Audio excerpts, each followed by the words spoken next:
5 साल में 520 बिलियन अमेरिकी डॉलर के उत्पादन होने का अनुमान।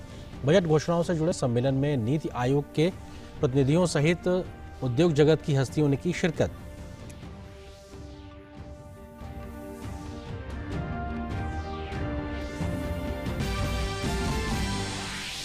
पहली बार 13 सेक्टर पीएलआई के दायरे में लाना दिखाता है सरकार की प्रतिबद्धता। प्रधानमंत्री ने कहा, टेक्सटाइल पीएलआई से किसानों को होगा फायदा।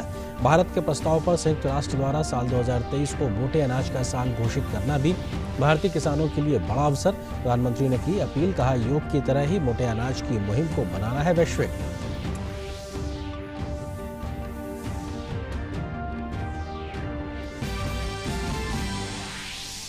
प्रधानमंत्री नरेंद्र मोदी आज स्वीडन के प्रधानमंत्री स्टीफन लोफवेन के साथ वर्चुअल शिखर सम्मेलन में लेंगे हिस्सा। बैठक के दौरान दोनों नेताओं के बीच द्विपक्षीय संबंधों से जुड़े क्षेत्रों पर विचार विमर्श होगा और कोविड के बाद के ये दौर में सहयोग बढ़ाने सहित तमाम क्षेत्रीय व वैश्विक मुद्दों पर विचारों का होगा आदान प्रदान।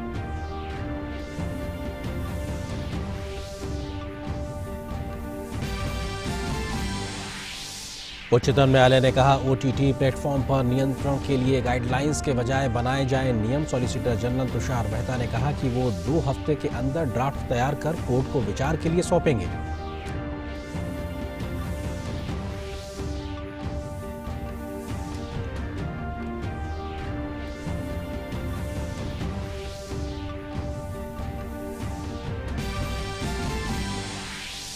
तमिलनाडु में सत्ताधारी एआईएडीएमके ने उम्मीदवारों की पहली सूची जारी की। टीएमसी ने भी जारी की अपनी सूची। तृणमूल कांग्रेस प्रमुख ममता बनर्जी नंदीग्राम से लड़ेंगी चुनाव। पार्टी उम्मीदवारों की पहली सूची जारी की गई। आपको सीधे इस वक्त बीजेपी की प्रेस कॉन्फ्रेंस जो कि दिल्ली में चल रही है, आइए आपको ले चलते हैं। होते हैं देश के एक ऐसे ही बहुत महत्वपूर्ण विषय को लेकर आज यह प्रेस वार्ता रखा गया है।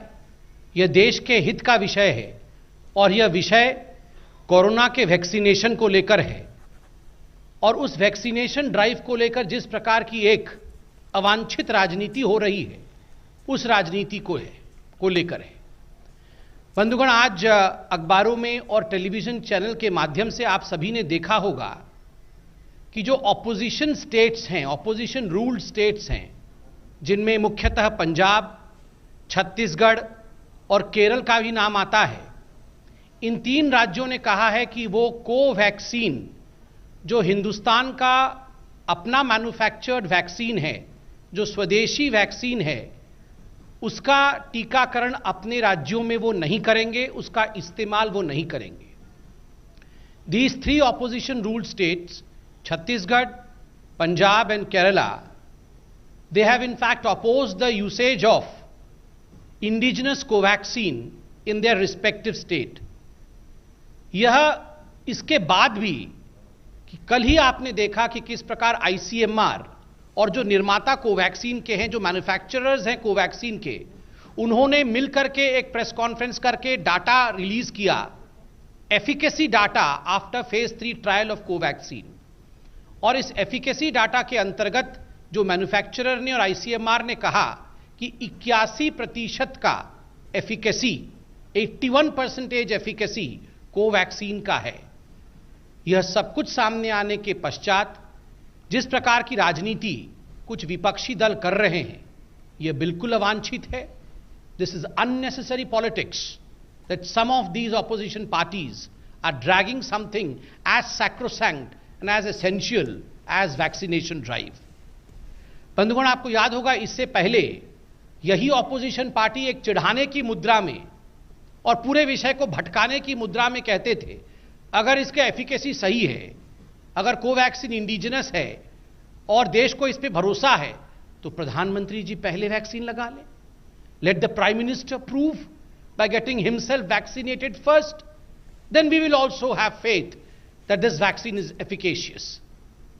आप सभी ने देखा कि जब उनका टर्न आया, किस प्रकार से खुद एम्स जाकर के लाइन में खड़े होने के पश्चात सारे नियमों को मानते हुए देश के प्रधान सेवक आदरणीय नरेंद्र मोदी जी ने स्वदेशी टीका अर्थात कोवैक्सीन को लगवाया। The prime minister of India Shri Narendra Modi followed all the due process of vaccination, and the vaccine which he chose was Covaxin. यही ऑपोजिशन पार्टी सवाल पूछ रही थी कि आप लगा लीजिए। प्रधान सेवक प्रधानमंत्री जी ने कोवैक्सीन लगाया। देश के प्रथम नागरिक, the first citizen of this country, president of India, also got vaccinated by Covaxin. प्रथम नागरिक राष्ट्रपति महोदय, महामहिम राष्ट्रपति ने भी कोवैक्सीन का इस्तेमाल किया। ठीक उसी प्रकार भारत के उपराष्ट्रपति, वाइस प्रेसिडेंट ऑफ इंडिया श्रीमान वेंकैया नायडू जी ने भी और अन्य मंत्रियों ने कोवैक्सीन का इस्तेमाल किया। इससे बड़ा प्रूफ क्या चाहिए? In the sense that you are teasing us, you are teasing the government of the day, that why don't you all get vaccinated first? प्रधानमंत्री, राष्ट्रपति, वाइस प्रेसिडेंट, मंत्रीगण, सभी का वैक्सीनेशन हुआ, सभी ने कोवैक्सीन का इस्तेमाल किया। फिर भी इस प्रकार की राजनीति कहीं ना कहीं यह संशय पैदा करता है। बंधुगण, किसी भी राजनेता का, किसी भी राजनीतिक पार्टी का, किसी भी एक समझदार ऑपोजिशन पार्टी का कर्तव्य होता है कि ऐसे वक्त में जब वैक्सीनेशन ड्राइव जैसा एक ऐतिहासिक काम चल रहा हो, देश में संशय का वातावरण, कंफ्यूजन का वातावरण कभी पैदा नहीं होने दे। हमेशा एकजुट होकर सबको खड़ा होना चाहिए। And the message that should be red loud and clear across this country is, we all stand together. Together we can and together we will defeat Corona. But astonishingly and shockingly, you have seen right from the very beginning, the day one India fought against Corona, from there till today, all that the opposition party, particularly the Congress party, has contributed towards fight against Corona is quote unquote politics and confusion. केवल और केवल राजनीति और confusion फैलाया है Congress party ने। यह बहुत ही अपने आप में दुखद विषय है। और तो और 3 राज्यों का तो नाम मैंने लिया, पंजाब, छत्तीसगढ़ और केरल। 2 और राज्य हैं, आज मैं अखबार में पढ़ रहा था, वेस्ट बंगाल और झारखंड, जिन्होंने कोवैक्सीन को लेकर, अखबार ने लिखा है कि they have expressed their doubts, उन्होंने संदेह व्यक्त किया है कि कोवैक्सीन सही काम नहीं करेगा। और दुखद विषय है कि जो अखबार में आज स्टेटमेंट छपा है, they express that people should not be used as guinea pigs. Bengal और झारखंड से जब यह कहा जाता है कि आप लोगों को गिनी पिग की तरह इस्तेमाल मत करिए, तो यह अपने आप में बहुत ही शर्मनाक स्टेटमेंट है। आप जानते हैं, आईसीएमआर ने भी कल बताया है, मैन्युफैक्चरर ने भी कल बताया है कि सारे ड्यू प्रोसेस को फॉलो करने के पश्चात 28,000 से अधिक वॉलंटियर्स के ऊपर टेस्ट करने के पश्चात पूरे विश्व में जिस प्रकार का एफिकेसी रिपोर्ट कोवैक्सीन दिखाती है, यह हम सबके लिए गर्व का विषय है कि हमारे देश का एक स्वदेशी वैक्सीन आज पूरे विश्व में अपना नाम कर रही है। मैं ऑपोजिशन पार्टी से पूछना चाहता हूं कि आपको अपने ही देश के वैज्ञानिकों पर, अपने ही देश के चिकित्सकों पर और अपने देश के राष्ट्रपति, प्रधानमंत्री, उपराष्ट्रपति पर भरोसा नहीं है क्या? आप किस पे भरोसा करते हैं?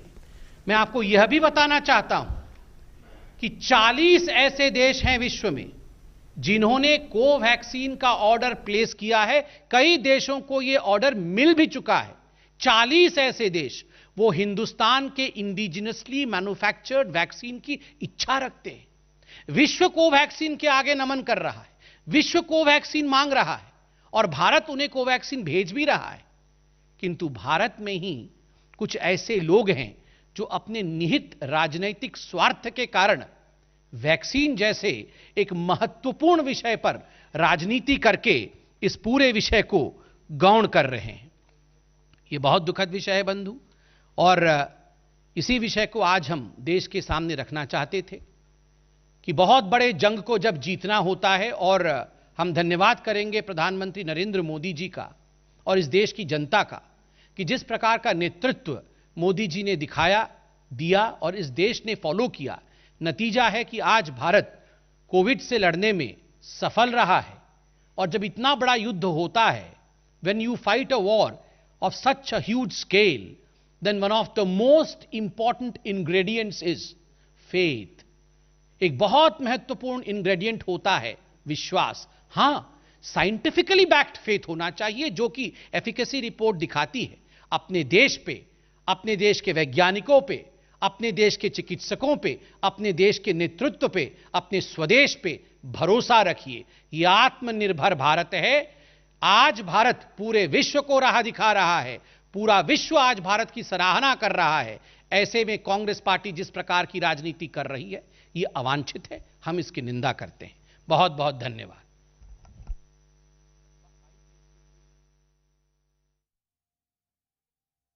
रहते दिल्ली स्थित भाजपा के मुख्यालय पे, जहां पे पार्टी के प्रवक्ता संबित पात्रा प्रेस को संबोधित कर रहे थे, उन्होंने साफ तौर पे कांग्रेस और कुछ विपक्षी दलों पर निशाना साधा कि क्यों आखिर वो देश की जो स्वदेशी निर्मित कोरोना वैक्सीन है उसको लेकर सियासत कर रहे हैं। उन्होंने कुछ राज्यों का नाम भी किया, जिसमें उन्होंने कहा कि केरल हो, पंजाब हो, छत्तीसगढ़ हो, झारखंड हो या पश्चिम बंगाल, इन राज्यों ने देश की स्वनिर्मित कोवैक्सीन को लेकर शंकाएं खड़ी की हैं। एक प्रकार से 3 राज्यों ने तो इसको लेने से मना किया है, तब जबकि इसका जो एफिकेसी का आंकड़ा है वो 81% के आसपास आया है। प्रधानमंत्री ने और इसके अलावा राष्ट्रपति ने भी इस वैक्सीन को लिया है। ऐसे में देश का भरोसा बनता है, लेकिन ये राजनीतिक दल एक प्रकार से सियासत कर रहे हैं। उन्होंने इस बात का भी जिक्र किया कि 40 से ज़्यादा देशों ने इस वैक्सीन के ऑर्डर की बात कही है, तब जबकि दुनिया में भारतीय वैक्सीन पर भरोसा दिखाया जा रहा है। ऐसे में देश के राजनीतिक दल सियासी फायदे के लिए इस प्रकार का विरोध कर रहे हैं, जो कि सही नहीं है। आगे बढ़ते कुछ और महत्वपूर्ण खबरों से आपको रूबरू कराते हैं। प्रधानमंत्री नरेंद्र मोदी ने इस साल के बजट में व्यापार और उद्योग को बढ़ावा देने से संबंधित एक वेबिनार को आज संबोधित किया। पीएम मोदी ने कहा कि निर्माण में बढ़ती क्षमताएं देश के रोजगार के निर्माण को बढ़ाती हैं। भारत इसी अप्रोच के साथ तेजी से काम करना चाहता है। इस सेक्टर में हमारी सरकार निर्माण को बढ़ावा देने के लिए एक से बाद एक सुधार लगातार कर रही है। बढ़ती हुई मैन्युफैक्चरिंग कैपेबिलिटीज देश में एम्प्लॉयमेंट जनरेशन को भी उतना ही बढ़ाती है। भारत भी अब इसी अप्रोच के साथ बहुत तेजी से काम करना चाहता है, आगे बढ़ना चाहता है। इस सेक्टर में हमारी सरकार मैन्युफैक्चरिंग को बढ़ावा देने के लिए एक के बाद एक लगातार रिफॉर्म्स कर रही है। हमारी नीति और रणनीति हर तरह से स्पष्ट है। हमारी सोच है मिनिमम गवर्नमेंट, मैक्सिमम गवर्नेंस। हमारी अपेक्षा है जीरो इफेक्ट, जीरो डिफेक्ट। हमारी प्रोडक्शन कॉस्ट, प्रोडक्ट्स की क्वालिटी और एफिशिएंसी ग्लोबल मार्केट में अपनी पहचान बनाए, इसके लिए हमें जुटकर काम करना होगा। और हमारी प्रोडक्ट यूजर फ्रेंडली भी होनी चाहिए, टेक्नोलॉजी में मोस्ट मॉडर्न होनी चाहिए, एफोर्डेबल होनी चाहिए, लंबे समय तक सस्टेन करने वाली होनी चाहिए।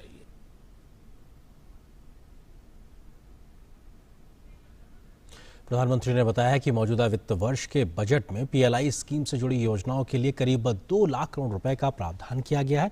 उत्पादन का औसतन 5% इंसेंटिव के रूप में दिया गया है। सिर्फ पीएलआई स्कीम के द्वारा ही आने वाले 5 वर्षों में लगभग $520 बिलियन का उत्पादन भारत में होने का अनुमान है। पीएलआई जिस सेक्टर के लिए है उसको तो ये लाभ हो ही रहा है। इससे उस सेक्टर से जुड़े पूरे इकोसिस्टम का बहुत फायदा होगा। ऑटो और फार्मा में पीएलआई से ऑटो पार्ट्स, मेडिकल इक्विपमेंट्स और दवाओं के रॉ मटेरियल से जुड़ी विदेशी निर्भरता बहुत कम हो जाएगी। Advance cell batteries, solar PV modules और स्पेशलिटी स्टील, इसको मिलने वाली मदद से देश में एनर्जी सेक्टर आधुनिक होगा। इसी तरह टेक्सटाइल और फूड प्रोसेसिंग सेक्टर को मिलने वाली पीएलआई से हमारे पूरे एग्रीकल्चर सेक्टर को लाभ होगा। प्रधानमंत्री ने कहा है कि भारत प्रस्ताव के बाद संयुक्त राष्ट्र ने वर्ष 2023 को इंटरनेशनल ईयर ऑफ मिलेट्स घोषित किया। उन्होंने कहा कि मोटे अनाज से दुनिया के मंच पर बढ़ावा देने के भारतीय किसानों को भी खासा फायदा होगा। संयुक्त राष्ट्र के मंच पर भारतीय प्रस्ताव को 70 से ज्यादा देशों का समर्थन मिला है। भारत के प्रस्ताव के बाद संयुक्त राष्ट्र ने, यूनाइटेड नेशंस ने वर्ष 2023 यानी 2 साल के बाद 2023 को इंटरनेशनल ईयर ऑफ मिलेट्स घोषित किया है। ये देश का गौरव बढ़ाने वाली बात है। ये हमारे किसानों के लिए भी बड़ा अवसर है और उसमें भी खास करके छोटे किसान, जहां सिंचाई की सुविधाएं भी कम है और जहां पर मोटा अनाज पैदा होता है। इस मोटे अनाज का महात्म्य दुनिया तक पहुंचाने का काम यूएन के माध्यम से हमने जो प्रस्तावित किया वो 2023 के लिए स्वीकृत हुआ है। जिस तरह से कोरोना से बचाने के लिए मेड इन इंडिया वैक्सीन है, वैसे ही लोगों को बीमार होने से बचाने के लिए भारत में पैदा हुए मिलेट्स भी, मोटा अनाज भी, उसकी न्यूट्रिशन वैल्यू भी उतनी ही उपयोगी होगी। प्रधानमंत्री नरेंद्र मोदी आज स्वीडन के प्रधानमंत्री स्टीफन लोफवेन के साथ वर्चुअल शिखर सम्मेलन में हिस्सा लेंगे। 2015 के बाद से ये दोनों नेताओं के बीच 5वीं चर्चा होगी। शिखर सम्मेलन में दोनों नेता द्विपक्षीय संबंधों के विभिन्न पक्षों पर विस्तार से बातचीत करेंगे। दोनों नेता क्षेत्रीय और अंतर्राष्ट्रीय मसलों पर भी बात करेंगे। भारत और स्वीडन के बीच लोकतंत्र, स्वतंत्रता, बहुलवाद और नियमों पर आधारित अंतर्राष्ट्रीय व्यवस्था के साझा मूल्यों पर आधारित जीवंत और दोस्ताना संबंध है। दोनों देशों के बीच व्यापार और निवेश, नवाचार, विज्ञान एवं प्रौद्योगिकी के साथ ही अनुसंधान एवं विकास के क्षेत्र में घनिष्ठ सहयोग कायम है। स्वीडन की लगभग 250 कंपनियां भारत में स्वास्थ्य एवं जीवन विज्ञान, वाहन उद्योग, स्वच्छ तकनीकी, रक्षा, भारी मशीनरी एवं उपकरण जैसे क्षेत्रों में काम कर रही हैं, तो वहीं भारत की लगभग 75 कंपनियां भी स्वीडन में सक्रिय हैं। बैठक के दौरान दोनों नेताओं के बीच द्विपक्षीय संबंधों से जुड़े क्षेत्रों पर विचार विमर्श होगा और कोविड के बाद के दौर में सहयोग बढ़ाने सहित तमाम क्षेत्रीय व वैश्विक मुद्दों पर विचारों का आदान प्रदान होगा। प्रधानमंत्री स्कॉट मॉरिसन ने ऐलान किया है कि जल्द ही क्वाड के सदस्य देशों के राष्ट्राध्यक्ष एक वर्चुअल बैठक करेंगे। ऐसा पहली बार होने जा रहा है कि क्वाड के तहत अमेरिका के राष्ट्रपति जो बाइडेन, भारत के प्रधानमंत्री नरेंद्र मोदी, ऑस्ट्रेलिया के प्रधानमंत्री स्कॉट मॉरिसन और जापान के प्रधानमंत्री योशिहिदे सुगा एक साथ मिल रहे हैं। हालांकि अब तक बैठक के लिए कोई कार्यक्रम की घोषणा नहीं की गई है। Quad is very central to the United States and our thinking about the region and looking at the Indo-Pacific also through the prism of our ASEAN partners and their vision of the Indo-Pacific. So yes, the Quad is very central in re-engagement in multilateral organisations, particularly in the Indo-Pacific, is key to building stability and peace in the Indo-Pacific. We share that view, we encourage that view, and we strongly welcome that view. And so I am looking forward to that first gathering of the Quad leaders. It'll be the first ever such gathering. This will become a feature of Indo-Pacific engagement. But it's not going to be a big bureaucracy with a big secretariat and those sorts of things. It'll be 4 leaders, 4 countries working together constructively for the peace, prosperity and stability of the Indo-Pacific, which is good for everyone in the Indo-Pacific. OTT platform पर नियंत्रण को लेकर सरकार की ओर से पेश किए गए नियमों पर सुप्रीम कोर्ट ने असंतोष जाहिर किया है। कोर्ट ने कहा है कि ये नियम सिर्फ गाइडलाइंस हैं और इसमें कंटेंट के लिए मुकदमा चलाने का कोई प्रावधान नहीं है। कोर्ट ने यह भी कहा कि बिना कानून के कंटेंट को रेगुलेट नहीं किया जा सकता है। सॉलिसिटर जनरल तुषार मेहता ने कहा कि 2 हफ्ते के अंदर ड्राफ्ट तैयार करके कोर्ट के सामने विचार के लिए पेश किया जाएगा। उधर गुजरात के केवड़िया में चल रहे संयुक्त कमांडर सम्मेलन में शिरकत करने के लिए रक्षा मंत्री राजनाथ सिंह पहुंच गए हैं। वे वहां पर भारतीय सेना, नौसेना और वायुसेना के शीर्ष कमांडरों को संबोधित करेंगे। 3 दिवसीय संयुक्त कमांडर सम्मेलन गुरुवार से शुरू होकर शनिवार तक चलेगा। वार्षिक आयोजन में 3 सेनाओं के संयुक्त कमान रणनीति, रक्षा क्षेत्र में आत्मनिर्भरता और क्षेत्र में आने वाली चुनौतियों पर विशेष रूप से चर्चा हो रही है।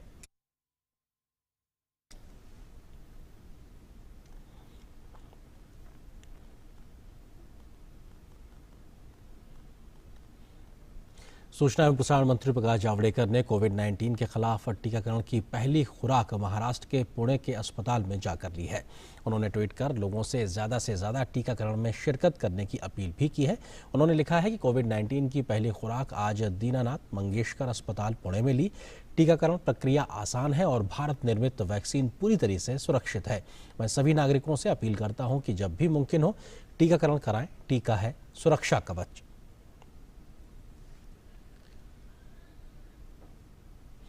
देश भर में कोरोना टीकाकरण का काम तेजी से चलाया जा रहा है। इस बीच केंद्रीय मंत्री गिरिराज सिंह ने बिहार के बेगूसराय के सदर अस्पताल में कोरोना वायरस वैक्सीन की पहली डोज ली है।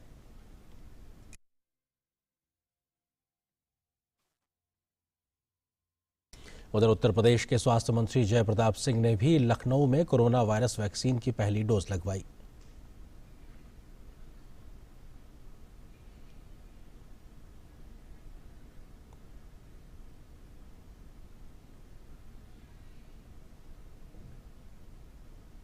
और देश में कोरोना के टीकाकरण का काम तेज रफ्तार से जारी है। इसी सिलसिले में आज महाराष्ट्र के राज्यपाल भगत सिंह कोश्यारी ने भी मुंबई के एक सरकारी अस्पताल में कोविड-19 के वैक्सीन की पहली खुराक ली है।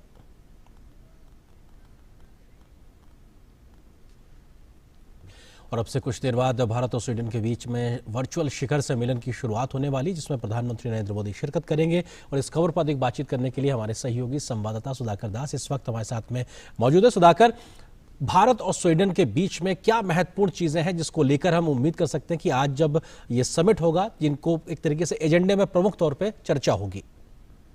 जी बिल्कुल, देखिए, और सब आपने सहयोग और संबंधों की बात की, तो अभी कोरोना महामारी का वक्त है और हम जानते हैं कि भारत दुनिया का सबसे बड़ा वैक्सीनेशन अभियान चला रहा है। तो दुनिया भर को एक तरह से वैक्सीन मैत्री अभियान के जरिए एक मानवीय सहायता वैक्सीन की मुहैया करा रहा है। एस्ट्राजेनेका की अगर बात की जाए, सीरम इंस्टीट्यूट ऑफ इंडिया के साथ जिसने वैक्सीन का निर्माण किया, तो एस्ट्राजेनेका स्वीडन की कंपनी है, हम जानते हैं, और सीरम भारत की कंपनी है। तो किस तरह की साझेदारी भारत और स्वीडन के बीच है हो सकती है, तो उसका एक बहुत बड़ा उदाहरण एक तरह से हम कह सकते हैं आर्यन दिए सामने। लेकिन निश्चित तौर पर ये जो शिखर वार्ता है बेहद ही अहम है भारत और स्वीडन के बीच। पांचवी बार कह सकते हैं, बीते 4-5 वर्षों की बात की जाए तो पांचवी बार दोनों देशों के प्रधानमंत्री एक तरह से शिखर वार्ता के जरिए संवाद करेंगे। और हमको याद है कि बीते साल जब कोरोना महामारी की शुरुआत हुई थी, तो उस दौरान अप्रैल के महीने में पीएम मोदी की बात हुई थी स्वीडन के प्रधानमंत्री से, और सहयोग जो एक तरह से खासतौर से हेल्थ सेक्टर में काफी आगे बढ़ा था, और वो सहयोग हम आज देख रहे हैं। लेकिन काफी अहम है स्वीडन को नॉर्डिक देशों में अगर पॉपुलेशन के लिहाज से, लैंडमास के लिहाज से अगर कहा जाए तो सबसे बड़ा देश माना जाता है। लेकिन उससे भी ज्यादा अहमियत स्वीडन के इस मायने में है कि तकनीक के मामले में, इनोवेशन के मामले में, क्लीन टेक्नोलॉजी खासतौर से उन मामलों में स्वीडन दुनिया के शीर्ष देशों में शुमार है। और भारत अगर प्रतिभा के मामले में बात की जाए, भारत जो अवसर हैं उन मामलों में बात की जाए, तो एक बहुत साझा स्वाभाविक संबंध दोनों देशों के बीच दिखता है। तो उस लिहाज से कह सकते हैं कि आज की ये जो बातचीत काफी अहम होने वाली आ रही है। सुधाकर, हम देखते हैं जिस बात का आपने जिक्र किया, क्योंकि कोरोना के खिलाफ तो एक तरीके से मानवीय आधार पर हर एक मुल्क कोशिश कर रहा है, भारत इसमें अग्रणी भूमिका निभा ही रहा है। लेकिन अगर भारत और स्वीडन के लिहाज से बात करें, दोनों मुल्कों की अपनी एक्सपर्टीज क्या है और क्या वो बड़े प्लेटफॉर्म्स हैं, सेक्टर्स हैं जहां पे मिलकर हम बेहतर नतीजे दे सकते हैं, जो न सिर्फ हम दो देशों के लिए बेहतर हो बल्कि दुनिया की तरक्की में भी काम आएंगे? देखिए, अभी मौजूदा समय में अगर बात की जाए आर्यन, तो स्वीडन की करीब 250 कंपनियां भारत में काम कर रही हैं, और करीब भारत की 75 कंपनियां स्वीडन में काम कर रही। स्वीडन की अगर महारत की बात की जाए तो तकनीक और इनोवेशन में काफी ज्यादा स्वीडन की महारत है। हाई एंड टेक्नोलॉजीज के मामले में एरिक्सन जैसी कंपनीज अगर स्वीडन से ही आती हैं, तो उस मामले में तो, और भारत एक तरह से जब मैन्युफैक्चरिंग हब बनने का सपना देख रहा है, एक दुनिया का विश्व स्तरीय लॉजिस्टिक्स हो या ग्लोबल चेन बनाने की बात जब भारत करता है, तो उस लिहाज से कह सकते हैं कि तकनीक की काफी ज्यादा अहमियत है। भारत का जो स्वच्छ भारत अभियान हो या स्मार्ट सिटी जैसे अभियानों में स्वीडन के तकनीक की काफी अहमियत हो सकती है। तो उस लिहाज से कह सकते हैं कि एक बहुत स्वाभाविक साझेदारी दोनों मुल्कों के बीच बनती है। और साल 2018 में जब प्रधानमंत्री का दौरा हुआ था स्वीडन का, उस दौरान उन्होंने, भारत और स्वीडन ने एक ज्वाइंट एक्शन प्लान भी तय किया था, उसमें इनोवेशन को खास तौर पे अहमियत दी गई थी, प्रमुखता दी गई थी, और इन दोनों देश मिलकर इनोवेशन करेंगे। और हमने देखा कि वैक्सीन के मामले में जिस तरह ये गठजोड़, ये सहयोग किस स्तर पर पहुंचा। तो तकनीक हो सकता है स्वीडन से आए, लेकिन जो मैन्युफैक्चरिंग कैपेसिटी है, निर्माण की क्षमता है दुनिया में, उसको फैलाने की क्षमता है, वो भारत के पास, मैन पावर भारत के पास है। तो एक तरह से कह सकते हैं ये साझेदारी दोनों के लिए विन विन सिचुएशन की तरह है, और उस लिहाज से कह सकते हैं कि ये बातचीत बेहद अहम रहने वाली है, खासतौर से हाई एंड टेक्नोलॉजी के मामले में, हेल्थ टेक्नोलॉजी के मामले में, क्लीन टेक्नोलॉजी के मामले में, स्वच्छता सफाई से जुड़ी हुई टेक्नोलॉजी के मामले में। तो इस लिहाज से कह सकते हैं ये बातचीत काफी अहम है। सुधाकर, हम क्या उम्मीद कर सकते हैं? हमने देखा है कि भारत का सौर ऊर्जा को लेकर बहुत ज्यादा फोकस है, क्लीन एनर्जी पे बहुत फोकस है, इनोवेशन का आपने जिक्र किया। ऐसे में जब अगर स्वीडन की इस प्रकार की महारत है, तो क्या हम उम्मीद कर सकते हैं कि इस दिशा में कुछ हम बढ़े हुए दोनों देशों के कदम भी देख पाए, जहां पे मिलकर हम कुछ और बेहतर करते दिखाई पड़े? जी बिल्कुल। और देखिए, प्रधानमंत्री ने अभी एक आह्वान भी किया है कि दुनिया में जहां भी एक तरह से जहां भी ज्ञान मिल सकता है, जहां बड़े अच्छे रिसर्च हो रहे हैं, अब वो भारतीय स्टूडेंट्स तक पहुंचना चाहिए। और भारत में जो क्षमताएं हैं, भारत उन रिसर्च को आगे बढ़ाने की बात करता हो या साझेदारी करने की बात, तो वो दुनिया के देशों तक पहुंचना चाहिए। तो उस लिहाज से कह सकते हैं कि इन क्षेत्रों में काफी साझेदारी की गुंजाइश। और निश्चित तौर पर ऊर्जा की आपने बात की, खासतौर से ग्रीन एनर्जी, क्लीन एनर्जी की तरफ पीएम मोदी का बहुत ज्यादा फोकस है। हमने देखा कि बीते समय में जिस तरह से सौर ऊर्जा को करीब बीते 5-6 वर्षों में भारत ने 15 गुना तक बढ़ाया है। जो हमारी रिन्यूएबल एनर्जी की कैपेसिटी है वो लगातार बढ़ाई जा रही है। भारत ने ये तय किया है कि साल 2030 तक 40% जो हमारी ऊर्जा जो है वो रिन्यूएबल, गैर पारंपरिक ऊर्जा स्रोतों से आएगी। तो उस लिहाज से स्वीडन के साथ साझेदारी, तकनीक अगर उस मामले में होता है तो वो कह सकते हैं। और स्वीडन इस मामले में काफी बेहतर काम कर रहा है, दुनिया के शीर्ष देशों में माना जाता है। उस लिहाज से कह सकते हैं। और जरूर इंटरनेशनल सोलर अलायंस जैसे मंचों पर एक प्रमुख भागीदार देश के रूप में भी बन सकता है। तो उस लिहाज से कह सकते हैं ये बातचीत पूरी अहम रहने वाली। लेकिन निश्चित तौर पर जो बिजनेस पोटेंशियल है एक तरह से वो दोनों देशों के बीच काफी ज्यादा, लेकिन उस स्तर का नहीं है। स्वीडन जरूर एशिया में 3rd लार्जेस्ट एक तरह से भारत व्यापार पार्टनर है स्वीडन का, लेकिन इस व्यापार में और भी ज्यादा की गुंजाइश है। तो उसको भी आंकने मापने और उसको आगे बढ़ाने की जरूर दोनों शीर्ष नेताओं की कोशिश रहेगी। सुधाकर, आप जो गुंजाइश का जिक्र कर रहे हैं कि जो पोटेंशियल है उसको कैसे टैप किया जाए, तो 2015 से लेकर अभी तक की ये 5वीं मुलाकात होगी, भले ही वर्चुअल हो, एक अलग बात है। तो एक तरीके से जो निरंतर संवाद बना रहता है, ये भी एक फायदा देता है दोनों मुल्कों की अंडरस्टैंडिंग को बढ़ाने के लिए, टॉप लीडरशिप को एक दूसरे को समझने के लिए और उसको नीचे तक ट्रांसलेट करने के लिए। जी बिल्कुल। और देखिए, खासतौर से प्रधानमंत्री मोदी ने जिस तरह से देश की विदेश नीति को एक तरह से विकास नीति का जरिया बनाया है, तो उसको हमने बीते समय में कोरोना महामारी के दौरान ही भी देखा। और उस समय जब दुनिया भर में तमाम चीजें ठप पड़ गई थी, जो रिश्ते संवारने, सुधारने, रिश्तों को आगे बढ़ाने की कोशिशें ये जारी रही। हमने देखा कि दर्जन भर देशों के। सुधाकर, आपको हम रोकना चाहेंगे और सीधे रुख करते हैं इस वक्त जो वर्चुअल समिट की शुरुआत होने जा रही है।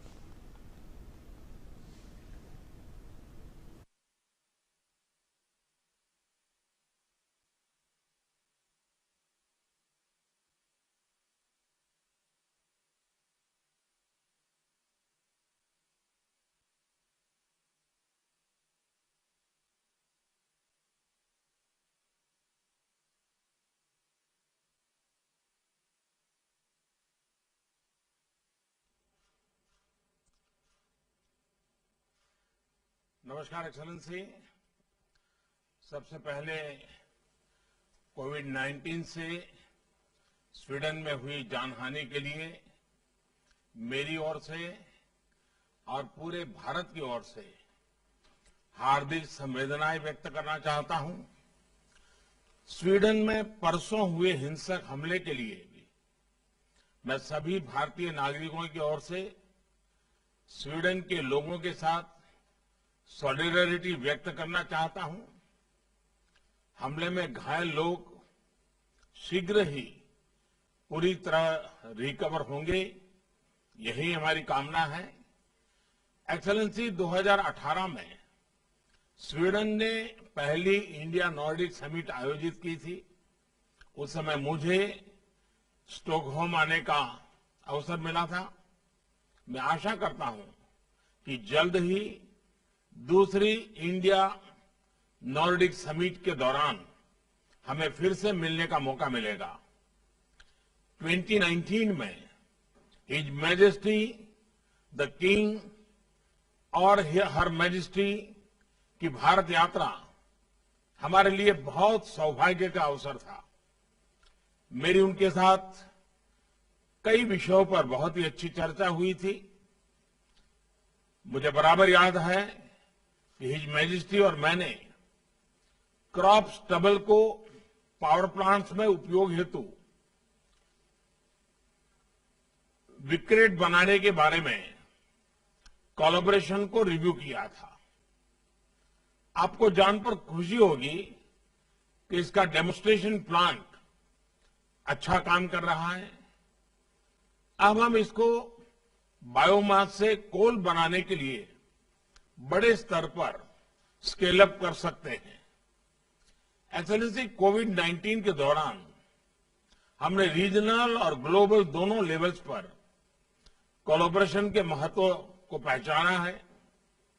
विश्व को कोविड-19 पैंडेमिक के खिलाफ लड़ाई में सहयोग देने के लिए भारत ने 150 से भी ज्यादा देशों को दवाएं और अन्य जरूरी उपकरण उपलब्ध कराए।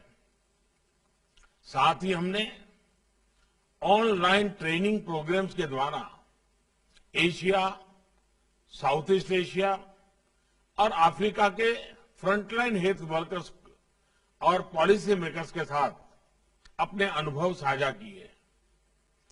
हमने अब तक लगभग 50 देशों को मेड इन इंडिया वैक्सीन भी उपलब्ध कराई है और आने वाले दिनों में और भी अनेक देशों को वैक्सीन की सप्लाई करने के लिए हम प्रतिबद्ध हैं। एक्सेलेंसी, आज के माहौल में सभी लाइक माइंडेड देशों के बीच कोऑर्डिनेशन, कोऑपरेशन और कोलैबोरेशन और महत्वपूर्ण हो गया है। Democracy, human rights, rule of law, equality, freedom, justice जैसी शेयर्ड वैल्यूज हमारे संबंधों और आपसी सहयोग को मजबूती देते हैं। क्लाइमेट चेंज का महत्वपूर्ण मुद्दा हम दोनों देशों के लिए एक प्राथमिकता है और हम इस पर आपके साथ काम करना चाहेंगे। भारत की संस्कृति में पर्यावरण के संरक्षण और नेचर के साथ हार्मनी में जीने पर हमेशा महत्व दिया गया है। हम पेरिस एग्रीमेंट में किए गए अपने कमिटमेंट पर दृढ़ता से आगे बढ़ रहे हैं। हम इन टारगेट्स को न सिर्फ अचीव करेंगे बल्कि उन्हें एक्सीड करेंगे। G20 देशों में शायद भारत ही अपने कमिटमेंट्स पर अच्छी प्रोग्रेस कर पाया है। पिछले 5 सालों में हमारी रिन्यूएबल पावर क्षमता 162% बढ़ी है और हमने 2030 तक 450 गीगावाट रिन्यूएबल एनर्जी लगाने का टारगेट रखा है। एलईडी लाइट्स के इस्तेमाल को बढ़ावा देने से हम 30 million tonne carbon dioxide emissions बचा रहे हैं। इंटरनेशनल सोलर अलायंस में स्वीडन के शामिल होने की घोषणा का हम स्वागत करते हैं। हम आपको coalition for disaster resilient infrastructure शीघ्र ज्वाइन करने के लिए भी आमंत्रित करते हैं। एक्सेलेंसी, पोस्ट कोविड स्टेबलाइजेशन और रिकवरी में भारत स्वीडन पार्टनरशिप एक अहम भूमिका अदा कर सकती है। हम इनोवेशन, टेक्नोलॉजी, इन्वेस्टमेंट, स्टार्टअप्स और रिसर्च के क्षेत्र में आपसी सहयोग को और गहरा कर सकते हैं। Smart cities, water treatment, waste management, circular economy, smart grids, e mobility, digital transformation इत्यादि अनेक क्षेत्रों में भी आपसी सहयोग बढ़ाने का अच्छा पोटेंशियल है। मुझे भरोसा है कि आज की हमारी वर्चुअल समिट में हमारे सहयोग को में नए आयाम भी जुड़ेंगे। एक्सेलेंसी, मैं फिर एक बार स्वीडन के नागरिकों के प्रति भारत की बहुत उत्तम मित्रता की हमारी यात्रा को याद करते हुए अब मैं आपके ओपनिंग रिमार्क्स आमंत्रित करना चाहूंगा।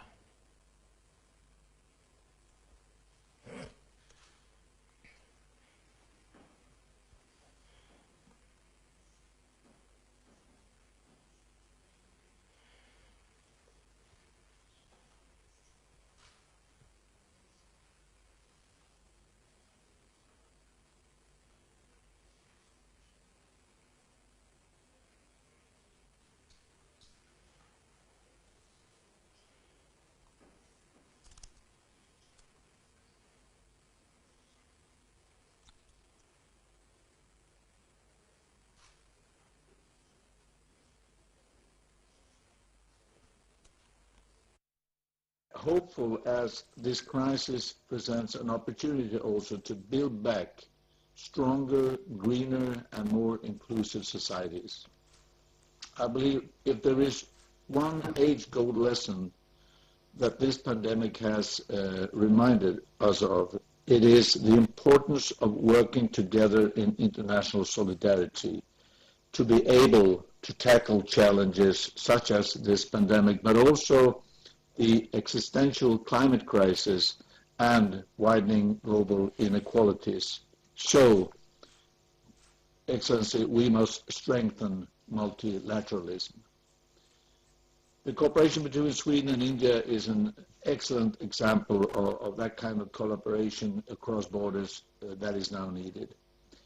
And on a personal note, Prime Minister, I highly value the constructive dialogue and contact that we have had and I'm sure will have, exchanging experience, addressing this pandemic, exploring ways to cooperate for the benefit of our countries and the world. Our respective governments and agencies have strengthened our already excellent bilateral cooperation during a difficult year, and that makes me proud. Their work has been based on Sweden-India Joint Action Plan, as well as the innovation partnership that we signed during your very important visit to Stockholm in 2018. I firmly believe that health, innovation, and green recovery will be pivotal in rebuilding our societies, and this should serve as the cornerstone of our partnership looking ahead now. And with this in mind, allow me to mention, Prime Minister, a few recent exciting results of our partnership. First, I am happy to announce, as you very well know, that yesterday the Swedish government adopted a decision to join India's International Solar Alliance. Second, I am pleased to highlight the developments within the Leadership Group for Industry Transition that we launched together during the Climate Action Summit in 2019. Now, more and more countries and businesses have joined this group with the objective of reducing carbon emission from heavy industry. And the group has now around 30 members, and I see a great potential to expand it further and also to raise our ambitions. And this will also be relevant as we prepare for the COP26 and emphasize our commitment to the Paris Agreement. Third, I welcome today's launch of a new program to co-finance Indian-Swedish projects on smart and sustainable cities, transport systems, clean technologies, digital transformation, and Internet of Things. And the research and development collaboration on circular economy will also be launched later this year. Last but definitely not least, Prime Minister, I'm pleased to see that our cooperation on health issues has deepened significantly during the pandemic, and I welcome the creation of a health hub in Jodhpur. Prime Minister, I look forward to today's discussions spanning from our bilateral cooperation to multilateral and regional affairs. India and the European Union are definitely democratic superpowers, and as we join forces to build back more inclusive societies, it is more important than ever to reaffirm our shared values and mutual commitment to democracy, rule of law, gender equality, human rights, and fundamental rights. Thank you, Prime Minister.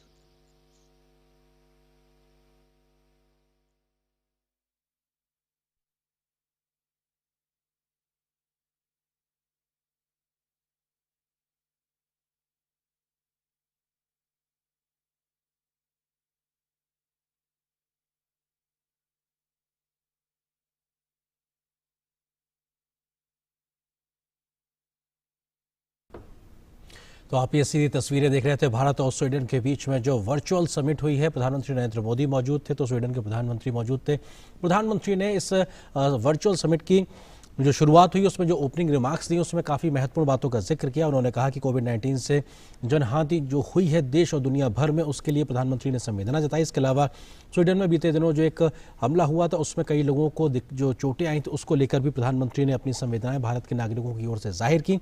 साथ ही साथ Sweden के जो Nordic में जो सम्मेलन हुआ था उस पर एक तरीके से मौका मिला था भारत और स्वीडन को और ज़्यादा सहयोग के साथ में काम करने को लेकर। उस पर भी प्रधानमंत्री ने इस बात का जिक्र किया और खुशी जाहिर की। उन्होंने कहा कि कोरोना के समय में भारत ने 150 देशों को दवाइयाँ, मेडिकल उपकरण दिए हैं और ऐसे में तमाम देशों को, चाहे वो एशिया के हों, अफ्रीका के हों, उनको उन्होंने ऑनलाइन ट्रेनिंग भी उपलब्ध कराई है कोरोना के इलाज में एक तरीके से मदद करने को लेकर। इसके अलावा 50 ऐसे देश हैं दुनिया भर के जहां पर भारत निर्मित जो कोरोना वैक्सीन है उसको उपलब्ध कराया गया। उन्होंने साफ तौर पे कहा कि डेमोक्रेसी हो, ह्यूमन राइट्स हो, इक्वलिटी हो, जस्टिस हो, ये तमाम ऐसे वो आधारभूत सिद्धांत हैं जो भारत और स्वीडन के बीच में मिलकर काम करने का एक आधार देते हैं और एक सहयोग को आगे बढ़ाने के मदद करते हैं। प्रधानमंत्री ने इस बात का भी जिक्र किया कि जलवायु परिवर्तन के मसले पर भारत और स्वीडन का जो प्रतिबद्धता है वो एक तरीके की है और जो पेरिस समझौते में जो कुछ भी प्रावधान किए गए तो उसके आधार पर भारत अपने कमिटमेंट्स को पूरा करने के लिए तेज़ गति से आगे बढ़ रहा है। भारत में इस बात का भी जिक्र किया प्रधानमंत्री ने कि G20 देशों में अगर भारत के लिहाज से बात की जाए तो हम सबसे तेज़ गति से अपने लक्ष्यों को हासिल करते हुए दिखाई पड़ रहे हैं। उन्होंने इस बात का भी जिक्र किया कि हमारी जो रिन्यूएबल एनर्जी है उसकी बीते कुछ वर्षों में करीबन 152% की रफ्तार से बढ़ोतरी देखी गई है। LED बल्ब्स के इस्तेमाल से हमने कार्बन उत्सर्जन को कम किया। इंटरनेशनल सोलर अलायंस में स्वीडन के शामिल होने का जो उनकी घोषणा थी उसका प्रधानमंत्री मोदी ने स्वागत किया। उन्होंने साफ तौर पे कहा कि पोस्ट कोविड की जो दुनिया है इसमें सहयोग बढ़ाने के लिए भारत और स्वीडन को और ज़्यादा मिलकर काम करने की ज़रूरत है। लेकिन सबसे ज़्यादा बात जो भविष्य के लिहाज से प्रधानमंत्री ने कहा कि चाहे वो इनोवेशन हो, स्टार्टअप हो, स्मार्ट सिटीज़ हों या फिर ई मोबिलिटी जैसे तमाम जो सेक्टर्स हैं इनमें जो स्वीडन की महारत है उसमें भारत सहयोग के साथ आगे बढ़ने के लिए तैयार है और मिलकर काम करने की बात प्रधानमंत्री ने कही। तो वहीं अगर स्वीडन के प्रधानमंत्री की बात की जाए तो उन्होंने भी भारत के साथ में सहयोगात्मक रूप से तमाम क्षेत्रों में आगे बढ़ने का जिक्र किया है और भारत को उन्होंने अपने संबोधन में एक तरीके से डेमोक्रेटिक सुपर पावर के रूप में कहा क्योंकि दुनिया का सबसे बड़ा लोकतंत्र भारत ही है। तो अपने आप में ये महत्वपूर्ण वर्चुअल सम्मेलन जो कि भारत और स्वीडन के बीच में शुरू हुआ है जिसमें प्रधानमंत्री मोदी का ओपनिंग रिमार्क्स था, उसके अलावा स्वीडन के प्रधानमंत्री का ओपनिंग रिमार्क्स था। अब इस के बाद में तमाम विस्तार से गहन चर्चाएं होंगी और दोनों देशों के बीच में कैसे और किन सेक्टर्स में आगे बढ़ा जाए इस पर विस्तार से बात होगी।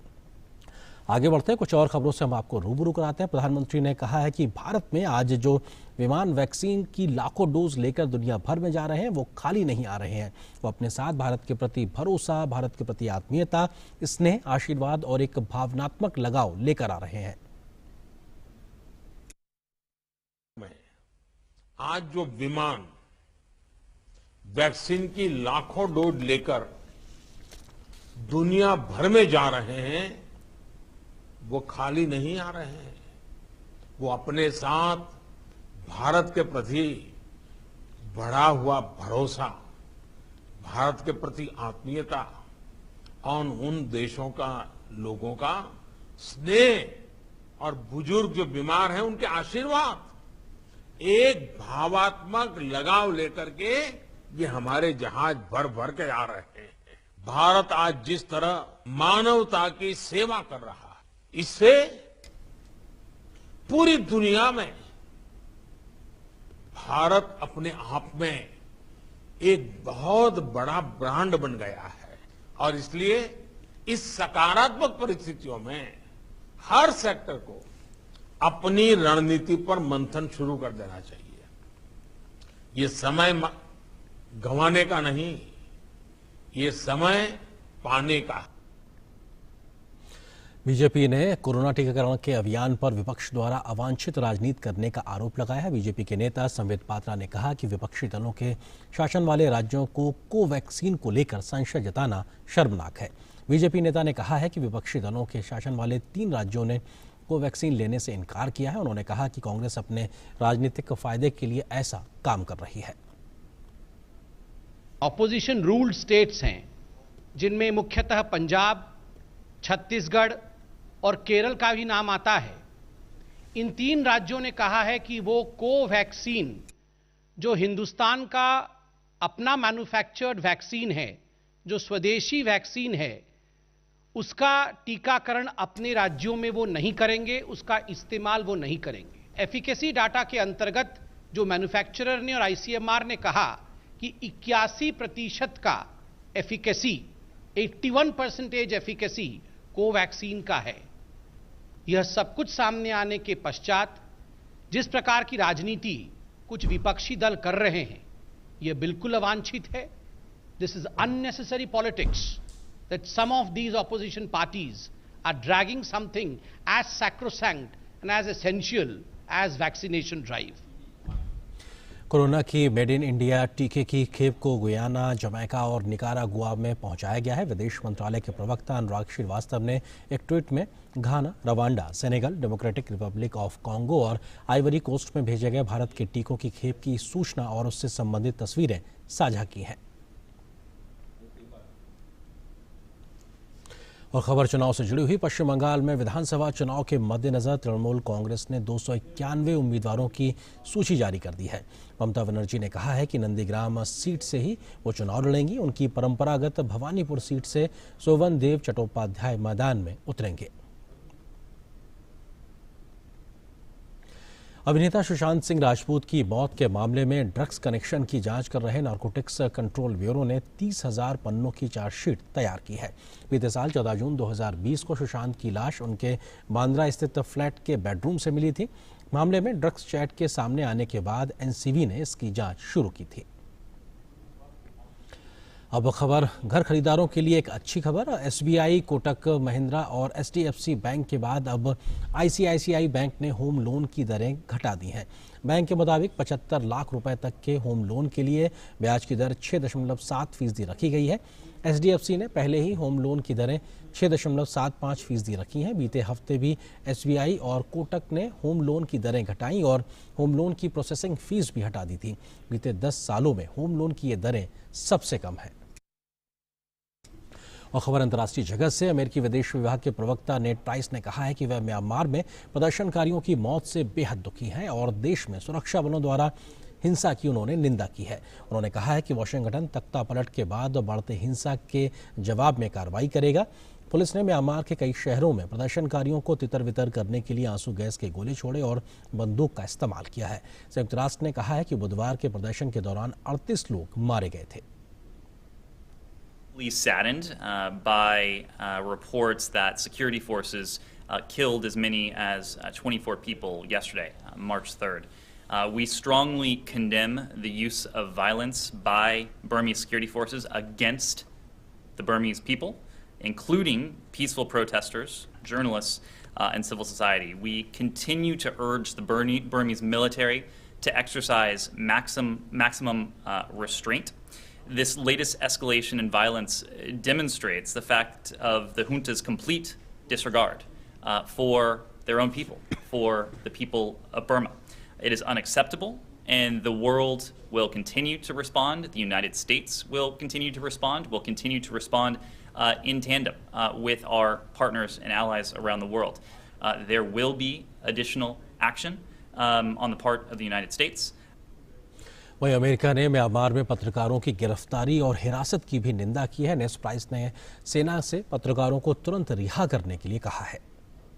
Deeply concerned about the increasing attacks and arrests of journalists. We call on the military to immediately release these individuals and to cease their intimidation and harassment of the media and others who are unjustly detained for doing nothing more than their job, for doing nothing more than exercising their universal rights. वहीं Myanmar में मारे गए प्रदर्शनकारियों को श्रद्धांजलि देने के लिए म्यांमार के सैकड़ों नागरिक संयुक्त राष्ट्र के मुख्यालय बैंकॉक में एकत्रित हुए। 1 फरवरी को आंग सान सूची की सरकार को सेना के हटाने के बाद 3 मार्च के विरोध प्रदर्शन में अब तक के सबसे ज्यादा खून खराबा देखने को मिला था। बर्मा पर संयुक्त राष्ट्र के विशेष दूत का कहना है कि बुधवार को 38 लोग मारे गए थे।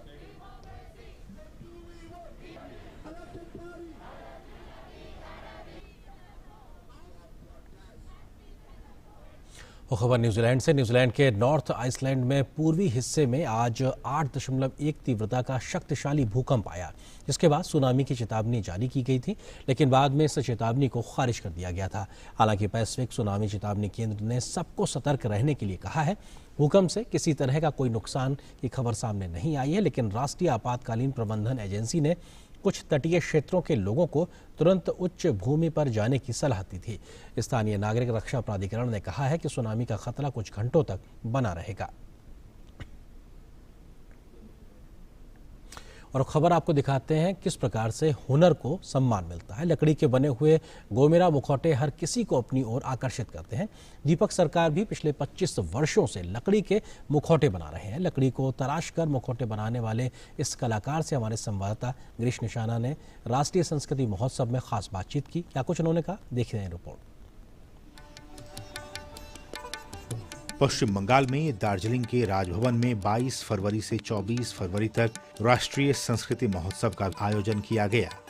ये महोत्सव अन्य राज्यों में एक विशेष राज्य के लोक और जनजातीय कला, नृत्य, संगीत, व्यंजन और संस्कृति को प्रदर्शित करने में सहायक रहा है। इस संस्कृति महोत्सव में देश भर से हस्तकला के 20 स्टॉल भी लगाए गए, जिसमें हाथों से तैयार उत्कृष्ट उत्पादों को भी प्रदर्शित किया गया। दीपक सरकार पिछले 25 सालों से लकड़ी के मुखौटे बना रहे हैं। कैसा लग रहा है उन्हें संस्कृति महोत्सव का हिस्सा बनकर? बात करते हैं, कितनी खुशी है संस्कृति महोत्सव का? जी सर, हमें बहुत खुशी है। ऐसे प्रोग्राम हमें और भी चाहिए, क्योंकि हमें जाके वहाँ जाके मतलब उपस्थित हो सके। जैसे हम सामान बेचते हैं, इसी से हम अपना जीविका गुजारा करते हैं। ऐसे बहुत अच्छा लगा हमें। क्या बनाते हैं, किस तरह से बना पाते हैं आप? जी, हम गमाड़ी लकड़ी यूज़ करते हैं ज़्यादातर अक्सर।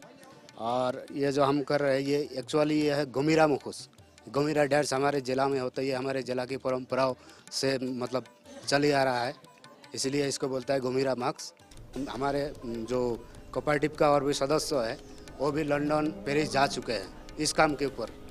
जी, हम बहुत खुश हैं। कितने रुपए से लेकर कितने रुपए तक आप ये बनाते हैं और बिक्री कैसी हो पाती है? जैसे सर ये मतलब हर एक साइज की मतलब अलग अलग रेट है। 500 से लेकर 10,000 तक हम मुखोस बिक्री करते हैं, मार्क्स बेचते हैं मार्केट में। दीपक सरकार काफ़ी उत्साहित हैं। उत्साहित इसलिए हैं क्योंकि उनकी कला को काफ़ी सराहा जा रहा है। कैमरामैन आनंद कुमार के साथ गिरीश निशाना, DD न्यूज, दार्जिलिंग। इस खबर के साथ फिलहाल इस बुलेटिन में इतना ही। नमस्कार।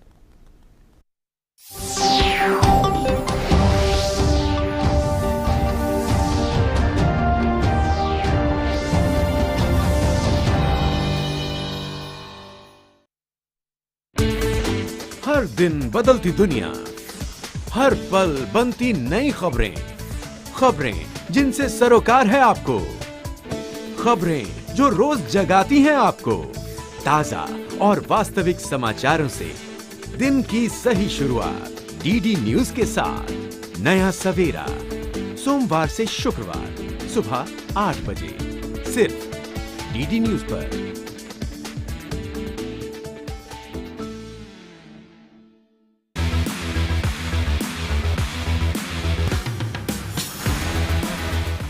और मैंने हर जगह मेडल जीते हैं। आप जितना हार्डवर्क करोगे उतना ही आपका स्टेमिना इंप्रूव होता जाएगा। जो भी बाउट होती है मैं फाइनल समझ के खेलता हूँ, चाहे वो पहली बाउट हो या आखिरी बाउट हो।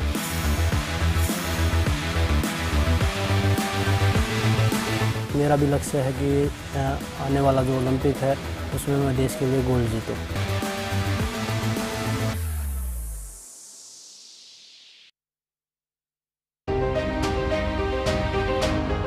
पहली बार एक ही मंच पर देश की तीनों महिला लेफ्टिनेंट जनरल, नौसेना की पहली महिला वाइस एडमिरल। कोई भी काम इतना बड़ा नहीं कि आप ना कर पाओ। वायुसेना की पहली महिला एयर मार्शल। मैं दिल्ली की लड़की थी, यहाँ लेडी हार्डिंज और एम्स छोड़ के यहाँ ज्वाइन किया, इसलिए कि तब 62 वॉर की बात की थी, तभी ये कॉलेज का सेकेंड ईयर था, तो कुछ करना देश के लिए, know that was the main thing. और सेना की लेफ्टिनेंट जनरल। महिलाओं के लिए ऑर्गेनाइजेशन बहुत बदला है, पॉलिसीज बदल ली है। लेडीज जो कर रही है ट्रेनिंग है, जो कंधे से कंधा मिलाकर, कोई फर्क नहीं। कार्यक्रम योद्धा है नारी में शुक्रवार 5 मार्च शाम 7:30 बजे और रात 10:30 बजे सिर्फ डीडी न्यूज पर।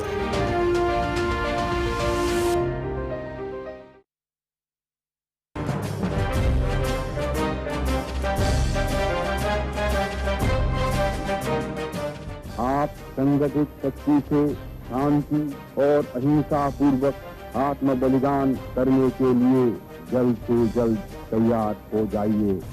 न मालूम कब बिगुल बज।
प्रधानमंत्री नरेंद्र मोदी ने स्वीडन के प्रधानमंत्री स्टीफन लॉफवेन के साथ वर्चुअल शिखर सम्मेलन में लिया हिस्सा। बैठक के दौरान द्विपक्षीय संबंधों से जुड़े क्षेत्रों पर हुआ विचार विमर्श।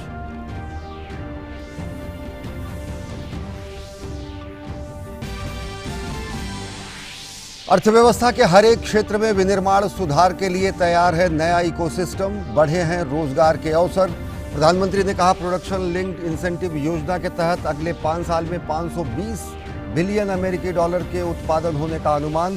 बजट घोषणाओं से जुड़े सम्मेलन में नीति आयोग के प्रतिनिधियों सहित उद्योग जगत की हस्तियों ने की शिरकत।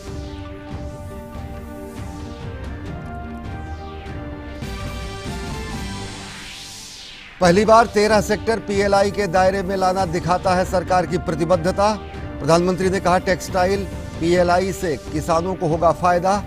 भारत के प्रस्ताव पर संयुक्त राष्ट्र द्वारा साल 2023 को मोटे अनाज का साल घोषित करना भी भारतीय किसानों के लिए बड़ा अवसर। प्रधानमंत्री ने की अपील, योग की तरह मोटे अनाज की मुहिम को बनाना है वैश्विक।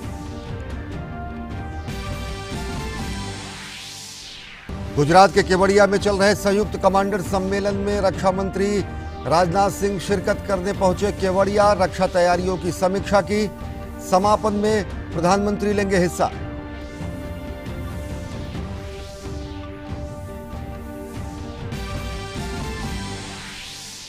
केंद्रीय मंत्री प्रकाश जावड़ेकर ने पुणे में तो गिरिराज सिंह ने बेगूसराय में कराया टीकाकरण। उत्तर प्रदेश के स्वास्थ्य मंत्री ने भी ली टीके की खुराक। पिछले 24 घंटे में तकरीबन 14 लाख लोगों का हुआ टीकाकरण। अब तक 1 करोड़ 80 लाख लोगों का हो चुका है टीकाकरण। महाराष्ट्र, केरल, पंजाब, तमिलनाडु, गुजरात और कर्नाटक में लगातार कोविड के दैनिक मामलों में बढ़ोतरी। और खेलों में भारत और इंग्लैंड के बीच चौथे टेस्ट मैच के दूसरे दिन का खेल जारी। इंग्लैंड ने पहली पारी में बनाए 205 रन, भारत ने गंवाए 6 विकेट।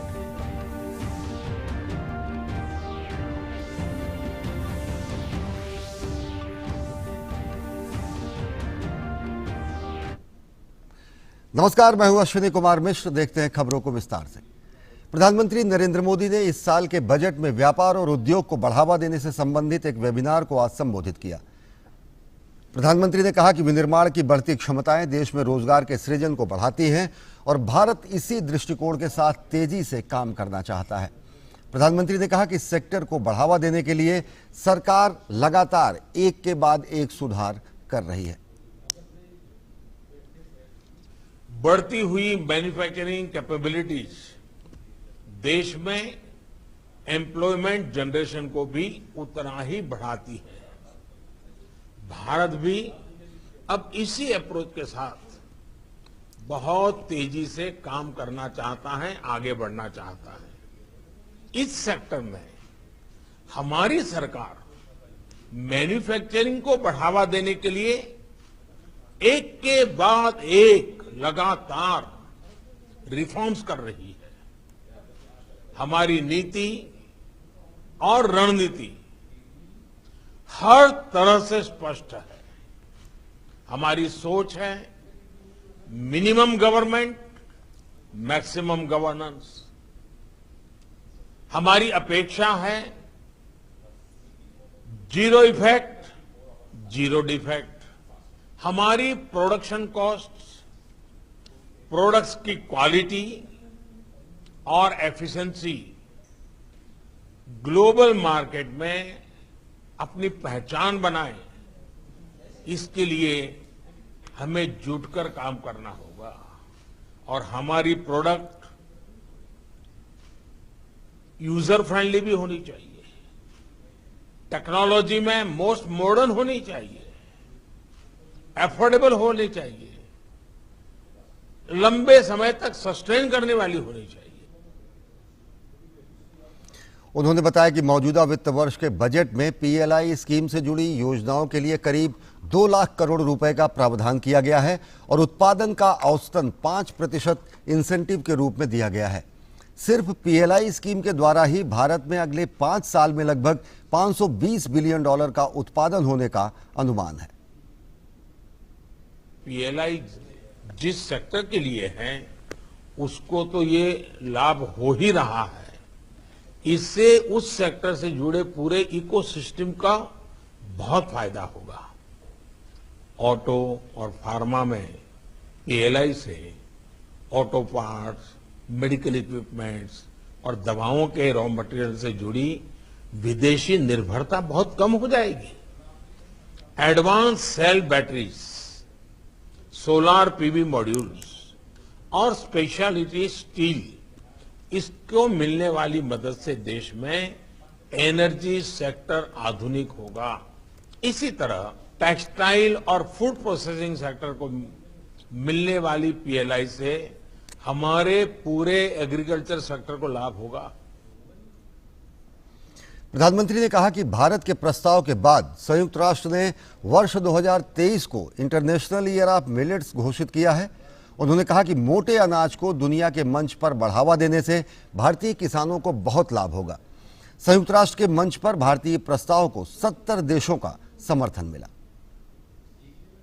भारत के प्रस्ताव के बाद संयुक्त राष्ट्र ने, यूनाइटेड नेशंस ने वर्ष 2023 यानी 2 साल के बाद 2023 को इंटरनेशनल ईयर ऑफ मिलेट्स घोषित किया है। ये देश का गौरव बढ़ाने वाली बात है।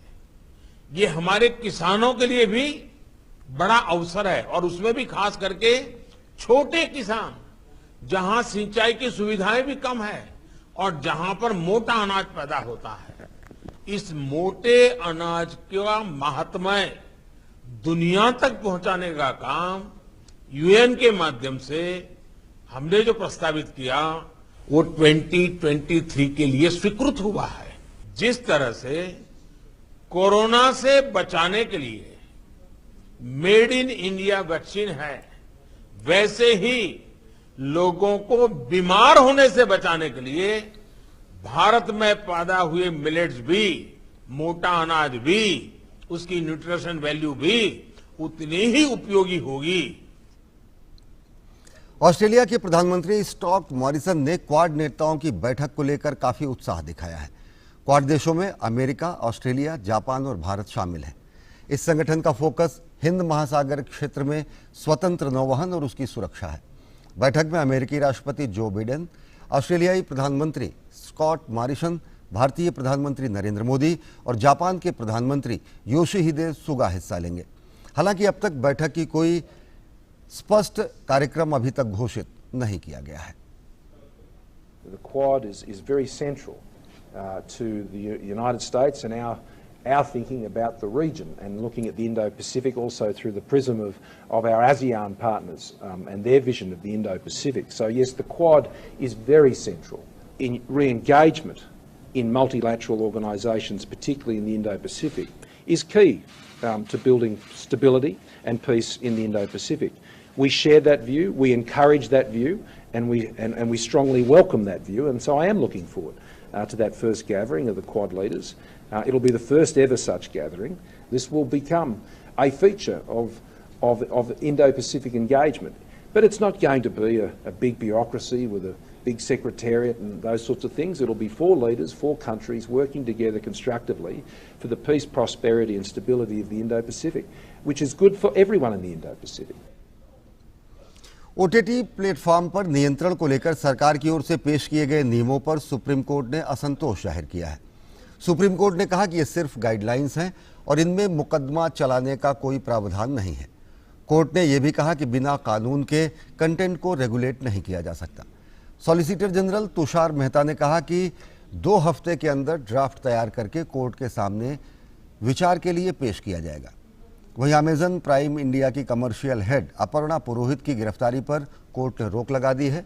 वेब सीरीज तांडव के चलते लखनऊ में दर्ज एफआईआर पर गिरफ्तारी पर रोक की मांग को लेकर अर्पणा ने सुप्रीम कोर्ट में याचिका दाखिल की थी। और बिहार के गोपालगंज में जहरीली शराब पीकर मरने वाले मामले में विशेष अदालत ने 9 आरोपियों को दोषी मानते हुए उम्र कैद की सजा सुनाई है।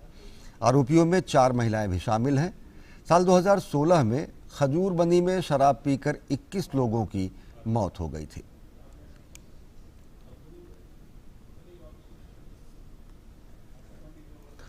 और अभिनेता सुशांत सिंह राजपूत की मौत के मामले में ड्रग्स कनेक्शन की जांच कर रहे नारकोटिक्स कंट्रोल ब्यूरो ने 12,000 पन्नों की चार्जशीट स्पेशल एनडीपीएस कोर्ट में दाखिल की है। चार्जशीट की डिजिटल कॉपी में तकरीबन 40,000 पेज हैं। मामले में अभिनेत्री रिया चक्रवर्ती सहित कुल 33 लोगों को आरोपी बनाया गया है। बीते साल 14 जून को सुशांत राजपूत अपने बांद्रा स्थित फ्लैट में मृत पाए गए थे। मामले में ड्रग्स चैट लीक होने के बाद नारकोटिक्स कंट्रोल ब्यूरो ने इसकी जांच शुरू की थी। और इंटीरियर डिजाइनर अन्वय नाइक की आत्महत्या मामले में रिपब्लिक टीवी के एडिटर अर्नब गोस्वामी को बॉम्बे हाई कोर्ट ने राहत दी है। अदालत ने इस केस की सुनवाई के दौरान उन्हें अलीबाग कोर्ट में व्यक्तिगत रूप से पेशी से राहत दी है। इस मामले में 10 मार्च को मजिस्ट्रेट कोर्ट में सुनवाई होनी है।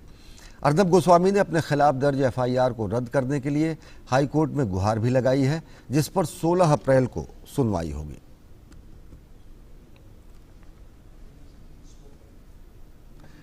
और गुजरात के केवड़िया में चल रहे संयुक्त कमांडर सम्मेलन में शिरकत करने के लिए रक्षा मंत्री राजनाथ सिंह केवड़िया पहुंचे हैं, जहां वे भारतीय सेना, नौसेना और वायुसेना के शीर्ष कमांडरों को संबोधित करेंगे। 3 दिवसीय संयुक्त कमांडर सम्मेलन गुरुवार से शुरू होकर शनिवार तक चलेगा। वार्षिक आयोजन में तीनों सेनाओं की संयुक्त कमान, रणनीति, रक्षा क्षेत्र में आत्मनिर्भरता और क्षेत्र में आने वाली चुनौतियों पर विशेष रूप से चर्चा हो रही है।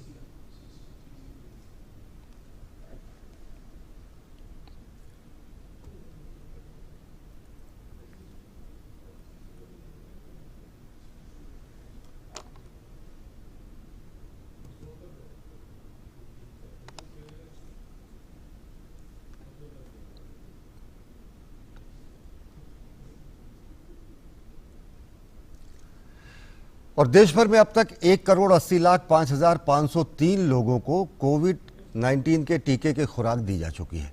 इनमें 68,53,083 स्वास्थ्यकर्मी पहली खुराक पा चुके हैं और 31,41,371 स्वास्थ्यकर्मी दूसरी खुराक पा चुके हैं। 60,90,931 अग्रिम पंक्ति के कार्यकर्ता पहली खुराक और 67,297 अग्रिम पंक्ति के कार्यकर्ता दूसरी खुराक ले चुके हैं।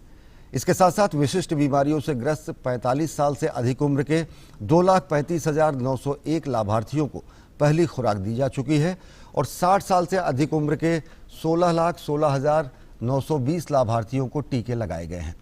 दूसरी तरफ 6 राज्यों पंजाब, महाराष्ट्र, हरियाणा, गुजरात, मध्य प्रदेश और दिल्ली में पिछले 24 घंटे में प्रतिदिन काफ़ी अधिक नए मामले दर्ज किए जा रहे हैं। पिछले 24 घंटे में दर्ज किए गए कुल नए मामलों में 84.44% नए मामले यानी कि तकरीबन 16,838 मामले इन्हीं 6 राज्यों में दर्ज किए गए हैं। महाराष्ट्र में एक दिन में सबसे ज़्यादा 8,998 नए मामले दर्ज किए गए हैं। केरल में 2,616 और पंजाब में 1,071 नए मामले दर्ज हुए हैं। और देश में कोरोना के खिलाफ टीकाकरण का काम काफ़ी तेजी से चल रहा है और इसी क्रम में सूचना एवं प्रसारण मंत्री प्रकाश जावड़ेकर ने कोविड-19 के खिलाफ टीकाकरण की पहली खुराक महाराष्ट्र के पुणे के एक अस्पताल में जाकर ली।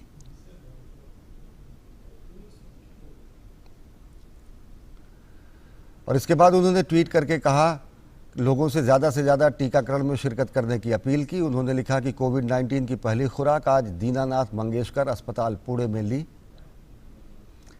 टीकाकरण प्रक्रिया आसान है और भारत निर्मित वैक्सीन पूरी तरह से सुरक्षित है।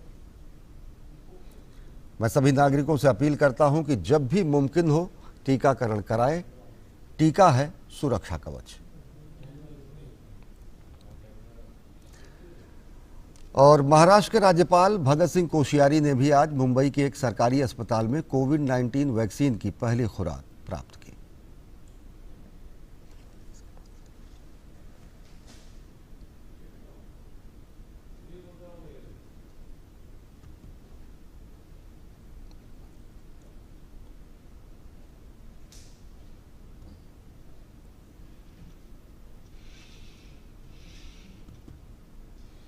इस बीच केंद्रीय मंत्री गिरिराज सिंह ने बिहार के बेगूसराय में सदर अस्पताल में जाकर कोरोना वैक्सीन की खुराक ली।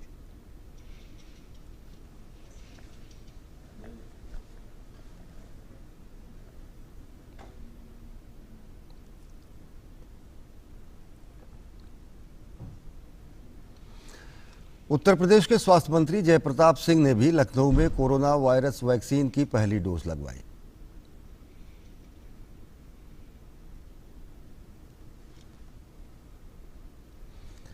और प्रधानमंत्री ने कहा कि भारत में आज जो विमान वैक्सीन की लाखों डोज लेकर दुनिया भर में जा रहे हैं वे खाली नहीं आ रहे हैं।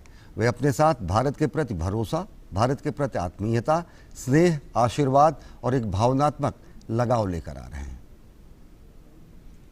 भारत में आज जो विमान वैक्सीन की लाखों डोज लेकर दुनिया भर में जा रहे हैं वो खाली नहीं आ रहे हैं।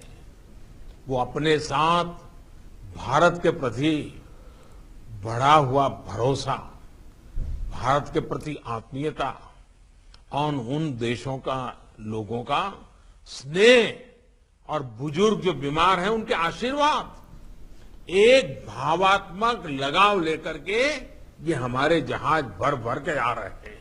भारत आज जिस तरह मानवता की सेवा कर रहा है, इससे पूरी दुनिया में भारत अपने आप में एक बहुत बड़ा ब्रांड बन गया है। और इसलिए इस सकारात्मक परिस्थितियों में हर सेक्टर को अपनी रणनीति पर मंथन शुरू कर देना चाहिए। ये समय गंवाने का नहीं, ये समय पाने का है। और खबरें अभी और भी हैं, लेकिन वक्त एक छोटे से ब्रेक का। देखते रहिए डीडी न्यूज।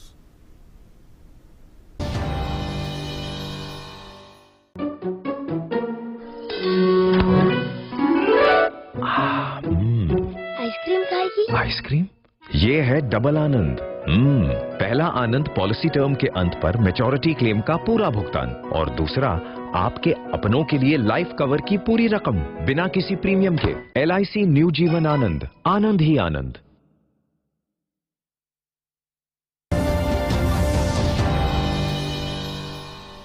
ब्रेक के बाद आप सभी का स्वागत है। कोरोना की मेड इन इंडिया टीके की खेप गुयाना, जमैका और निकारागुआ पहुंच गई है।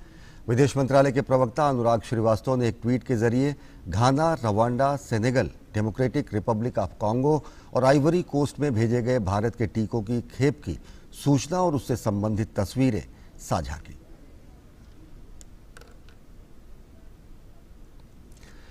और भाजपा ने टीकाकरण अभियान पर विपक्ष द्वारा अवांछित राजनीति करने का आरोप लगाया है। बीजेपी नेता संबित पात्रा ने कहा कि विपक्षी दलों के शासन वाले राज्यों का कोवैक्सीन को लेकर संशय जताना शर्मनाक है। बीजेपी नेता ने कहा कि विपक्षी दलों के शासन वाले 3 राज्यों ने वैक्सीन लेने से इनकार कर दिया है। उन्होंने कहा कि कांग्रेस अपने राजनीतिक फायदे के लिए ऐसा कर रही है। ऑपोजिशन रूल्ड स्टेट्स हैं, जिनमें मुख्यतः पंजाब, छत्तीसगढ़ और केरल का भी नाम आता है। इन 3 राज्यों ने कहा है कि वो कोवैक्सीन, जो हिंदुस्तान का अपना मैन्युफैक्चर्ड वैक्सीन है, जो स्वदेशी वैक्सीन है, उसका टीकाकरण अपने राज्यों में वो नहीं करेंगे, उसका इस्तेमाल वो नहीं करेंगे। एफिकेसी डाटा के अंतर्गत जो मैन्युफैक्चरर ने और ICMR ने कहा कि 81% का एफिकेसी, 81% एफिकेसी कोवैक्सीन का है। यह सब कुछ सामने आने के पश्चात जिस प्रकार की राजनीति कुछ विपक्षी दल कर रहे हैं, यह बिल्कुल अवांछित है। This is unnecessary politics that some of these opposition parties are dragging something as sacrosanct and as essential as vaccination drive. Bharat समेत दुनिया भर में कोविड-19 महामारी का खतरा अभी टला नहीं है। ऐसे में लोगों के लिए कोविड प्रोटोकॉल का पालन करना बेहद जरूरी है। महामारी के प्रसार को रोकने के लिए मास्क लगाना और सोशल डिस्टेंसिंग का पालन करना जरूरी है। भारतीय विज्ञान शिक्षा एवं अनुसंधान संस्थान भोपाल के शोधकर्ताओं ने इस दिशा में महत्वपूर्ण पहल करते हुए crowd and mask monitoring system विकसित किया है। आर्टिफिशियल इंटेलिजेंस पर आधारित ये सिस्टम मास्क न पहनने वाले और सोशल डिस्टेंसिंग का पालन न करने वाले लोगों की पहचान करने में सक्षम है। कोविड-19 महामारी को फैलने से रोकने के लिए मास्क पहनने के साथ साथ पर्याप्त सोशल डिस्टेंसिंग का पालन करना जरूरी है। लोग इन नियमों का बेहतर तरीके से पालन करें, ये सुनिश्चित करने के लिए भारतीय विज्ञान शिक्षा एवं अनुसंधान संस्थान भोपाल के शोधकर्ताओं ने महत्वपूर्ण पहल की है। शोधकर्ताओं ने crowd and mask monitoring system विकसित किया है, जो कोविड-19 के प्रसार को रोकने में मददगार साबित होगा। अपनी किस्म का ये अनोखा डिवाइस आर्टिफिशियल इंटेलिजेंस पर आधारित है, जो सोशल डिस्टेंसिंग सुनिश्चित करने के साथ साथ मास्क ना पहनने वालों की पहचान करेगा। This device has a camera and an embedded, so you can see the camera here, and there is an embedded computer inside. You can see the ports, several ports here, and then a speaker. So the speaker sound will come from this port. Okay, and what it does is it will take some pictures and videos and then do some data analysis like image processing, which is based on artificial intelligence and machine learning, and accordingly it will detect if the students are wearing mask or not, and also if there is at least 3 feet distance between 2 persons. If not, then it will send a signal to the speaker and it will generate an alarm. ये निगरानी system इस बात का पता लगाएगा कि school, college, बाजार या अन्य सार्वजनिक स्थानों पर सोशल डिस्टेंसिंग का पालन हो रहा है या नहीं और लोगों ने मास्क पहना है या नहीं।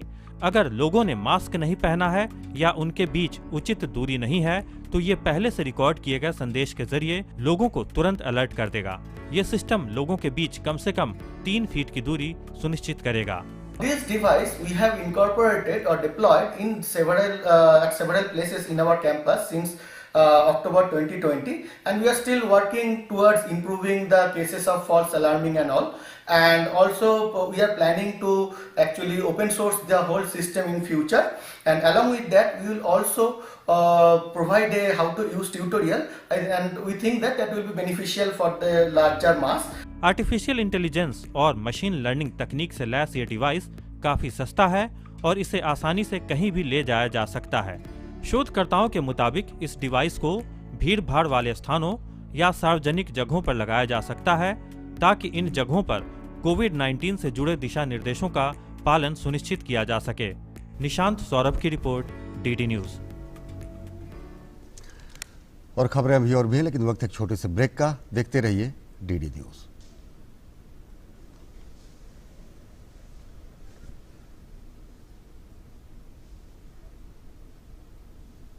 अरे 5 to 9 जॉब, भाग दौड़, all the time job, the roaming वाला जॉब, द डेडलाइन वाला जॉब, और are you living in the market वाला जॉब। जिंदगी में मौके ही मौके हैं। अपनी मर्जी से जॉब चुनिए, अपनी इच्छा अनुसार कमाइए, बन जाइए LIC एजेंट। ये है जॉब से बढ़कर, ये है करियर इंश्योरेंस। अपना बॉस खुद बनिए, बन जाइए LIC एजेंट। अब लाइफ सेट है। ब्रेक के बाद आप सभी का स्वागत है। पश्चिम बंगाल में पहले चरण के चुनाव की अधिसूचना जारी होने के बाद प्रत्याशियों के चयन को लेकर सभी दलों में मंथन जारी है। वहीं मुख्यमंत्री ममता बनर्जी ने कालीघाट स्थित आवास पर आज तृणमूल इलेक्शन कमेटी की बैठक कर बंगाल में तृणमूल कांग्रेस के 291 उम्मीदवारों के नामों का ऐलान कर दिया। मुख्यमंत्री ममता बनर्जी खुद नंदीग्राम से चुनाव लड़ेंगे। ममता बनर्जी ने 294 सीटों में से 291 उम्मीदवारों की सूची जारी की है। 3 सीटें सहयोगी दलों के लिए छोड़ दी हैं। आज जारी इस लिस्ट में तृणमूल के 50 मौजूदा विधायकों को टिकट नहीं मिला है और कई मंत्रियों का भी टिकट काट दिया गया है। कुल 291 उम्मीदवारों में 100 नए चेहरों को मौका दिया गया है। तृणमूल कांग्रेस ने 50 महिलाओं को भी चुनावी मैदान में उतारा है। रक्षा अनुसंधान एवं विकास संगठन यानी DRDO ने स्वदेशी सॉलिड फ्यूल डक्टेटेड रैमजेट यानी SFDR मिसाइल का ओडिशा के चांदीपुर परीक्षण स्थल से आज सफलतापूर्वक परीक्षण किया। ये परीक्षण शुक्रवार सुबह 11 बजे किया गया। स्वदेशी तकनीक से लैस ये मिसाइल प्रणोदन तकनीक पर आधारित है, जिसे भारत और रूस द्वारा संयुक्त रूप से मिलकर विकसित किया गया है। ये भारत की सतह से हवा और हवा से हवा दोनों मिसाइल प्रणालियों की सामरिक रेंज और बेहतर प्रदर्शन करने की क्षमता में सहायक साबित होगा। और नई दिल्ली विश्व पुस्तक मेले के 29वें संस्करण का कल से आयोजन हो रहा है। कोरोना महामारी के चलते 4 दिनों तक चलने वाले पुस्तक मेले का इस साल वर्चुअल तरीके से आयोजन हो रहा है। केंद्रीय शिक्षा मंत्री रमेश पोखरियाल निशंक ने आज विश्व पुस्तक मेले का उद्घाटन किया। इस साल विश्व पुस्तक मेले की थीम है राष्ट्रीय शिक्षा नीति 2020। 1972 में शुरू हुआ नई दिल्ली विश्व पुस्तक मेला दुनिया भर में अपनी पहचान बना चुका है और हर साल पुस्तक प्रेमियों को इसके आयोजन का बेसब्री से इंतजार रहता है। लेकिन कोरोना महामारी की वजह से विश्व पुस्तक मेले के 29वें संस्करण का आयोजन इस साल वर्चुअल तरीके से होगा। 6 से 9 मार्च तक चलने वाले पुस्तक मेले की थीम है राष्ट्रीय शिक्षा नीति 2020। केंद्रीय शिक्षा मंत्री रमेश पोखरियाल निशंक ने शुक्रवार को एक वर्चुअल समारोह में नई दिल्ली विश्व पुस्तक मेले का उद्घाटन किया। शिक्षा मंत्री ने इस मौके पर कहा कि कोरोना काल के दौरान विषम परिस्थितियों में भी देश में ऐसी शिक्षा नीति आई है जो भारत को नॉलेज हब के तौर पर स्थापित करेगी। नई शिक्षा नीति 2020 की थीम रखी है। ऐसे विषम परिस्थितियों में भी भारत एक ऐसी नई शिक्षा नीति को लेकर आया है जो पूरी दुनिया को भारत को एक न केवल नॉलेज के हब के रूप में करेगा, न केवल भारत के उस ज्ञान विज्ञान अनुसंधान नवाचार को अंतिम छोर से लेकर के और विश्व के स्तर तक पहुंचाएगा, बल्कि जो एक अच्छा मानव के साथ एक महामानव भी बनाएगा। नेशनल बुक ट्रस्ट द्वारा आयोजित विश्व पुस्तक मेले में इस बार भारत और विदेशों के 160 से अधिक पब्लिशर और एग्जीबिटर ई-स्टॉल के जरिए शिरकत करेंगे। लोग ई-स्टॉल के जरिए प्रकाशकों की वेबसाइट को विजिट कर सकते हैं। पुस्तक मेले के दौरान राष्ट्रीय शिक्षा नीति से जुड़े विभिन्न पहलुओं पर 2 दर्जन से अधिक वेबिनार, सेमिनार और कॉन्क्लेव का आयोजन किया जाएगा। शिक्षा नीति के अंदर इस बात को पर जोर दिया गया है कि एक छात्र अपनी क्षेत्रीय या मातृभाषा के अंदर प्रारंभिक शिक्षा ले। इसलिए हमने एक राष्ट्रीय स्तर की भाषा और एक क्षेत्रीय और मातृभाषा को लेकर के बाइलैंग्वेज पुस्तकों की रचना की। ये पुस्तकें मल्टीलैंग्वेज होने वाली हैं। 3 या 4 भाषाओं को लेकर के भी हम पुस्तकों की रचना करते हैं और इस प्रकार राष्ट्रीय शिक्षा नीति के मूल उद्देश्यों को प्राप्त करने में एनबीटी सहायक हो सके, इस प्रकार का हमारा अपना निर्णय है। नई दिल्ली विश्व पुस्तक मेले में इस बार ब्रिटेन, अमेरिका, संयुक्त अरब अमीरात, चीन, France, Iran, Nepal, Spain, Sri Lanka, Ukraine और इटली समेत 15 से अधिक देशों के प्रकाशकों की भागीदारी होगी। राष्ट्रीय और अंतर्राष्ट्रीय स्तर के लेखक, साहित्यकार और शिक्षाविद भी इस वर्चुअल आयोजन में शिरकत करेंगे। Nishant Saurabh, DD news, Delhi. केंद्रीय मंत्री डॉक्टर जितेंद्र सिंह ने कहा कि असम में सर्बानंद सोनोवाल फिर से सरकार बनाएंगे। उन्होंने असम में भाजपा गठबंधन को 100 से अधिक सीटें मिलने की उम्मीद जताई। उन्होंने कहा कि भाजपा शासन के दौरान असम में विकास की गति कांग्रेस शासन की तुलना में बहुत बेहतर रही है।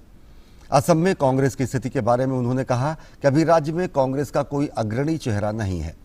डॉक्टर जितेंद्र सिंह ने कहा कि प्रधानमंत्री नरेंद्र मोदी की लगातार असम यात्रा, असम में विकास और असम में शांति भाजपा की फिर से जीत के प्रमुख कारण होंगे।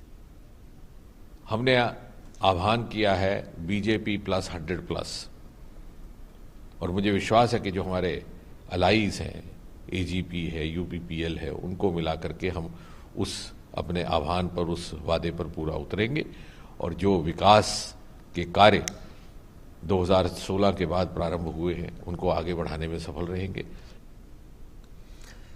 केंद्रीय सामाजिक न्याय एवं अधिकारिता तथा जल शक्ति राज्य मंत्री रतनलाल कटारिया ने अरुणाचल प्रदेश की राजधानी ईटानगर में स्वच्छ भारत अभियान की प्रशंसा की। उन्होंने कहा कि जिस प्रकार अभियान चलाकर देश को खुले में शौच से मुक्त कराया गया, वैसे ही जल की उपलब्धता सुनिश्चित करने के लिए व्यापक जनजागरूकता अभियान चलाया जाएगा। एक जागरूकता अभियान चलाएंगे, क्योंकि जब तक 100% लोगों तक बात नहीं जाती, जैसे कि हमने स्वच्छता अभियान चलाया था,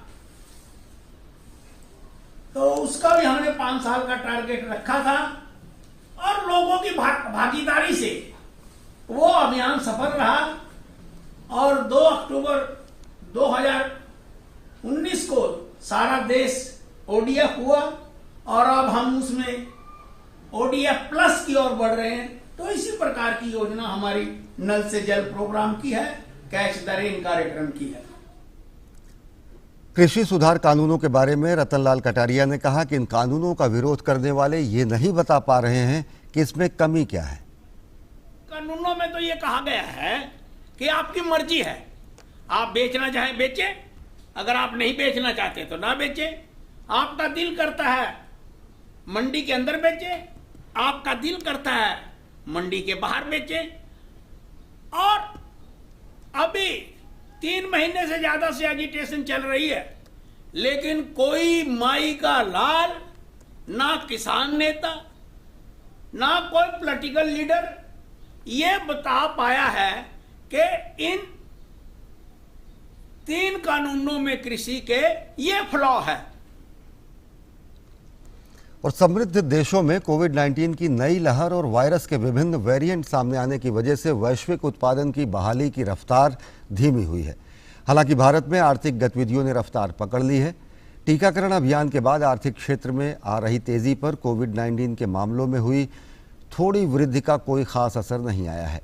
वित्तीय वर्ष की तीसरी तिमाही में सकल घरेलू उत्पाद में वृद्धि की दर में माइनस से प्लस में आ जाने के कारण आर्थिक मोर्चे पर नया जोश आया है।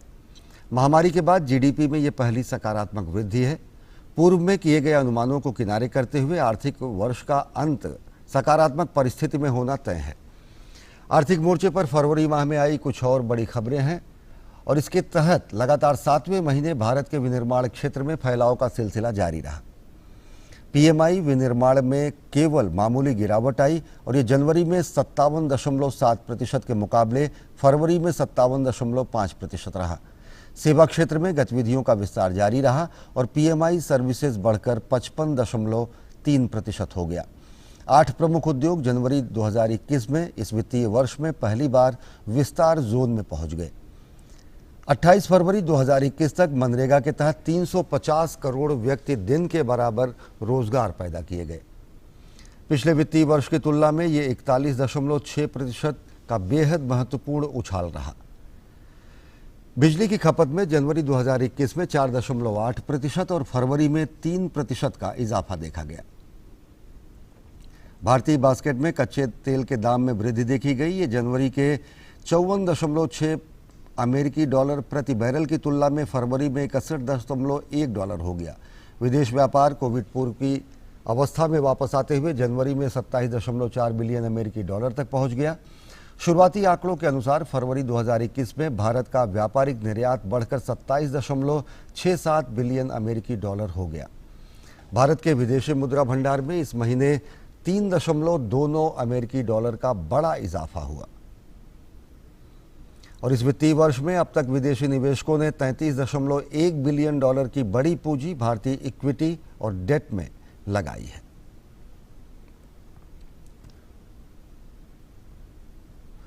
और एसबीआई, कोटक महिंद्रा और एचडीएफसी बैंक और इसके बाद अब आईसीआईसीआई बैंक ने होम लोन की दरें घटा दी हैं।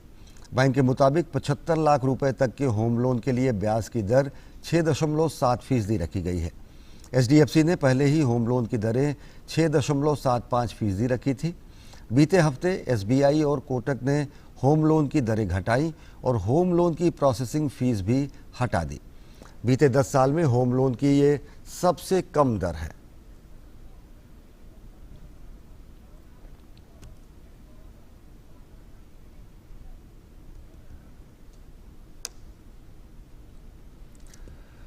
और अब बात क्रिकेट की। भारत और इंग्लैंड के बीच अहमदाबाद के नरेंद्र मोदी स्टेडियम में खेले जा रहे चौथे और अंतिम टेस्ट मैच के दूसरे दिन आज भारत ने अपने कल के स्कोर 24 रन पर 1 विकेट से आगे खेलना शुरू किया, लेकिन स्कोर 40 रन ही था जब चेतेश्वर पुजारा को जैक लीच ने एलबीडब्ल्यू आउट कर दिया और भारत को दिन का पहला झटका दिया।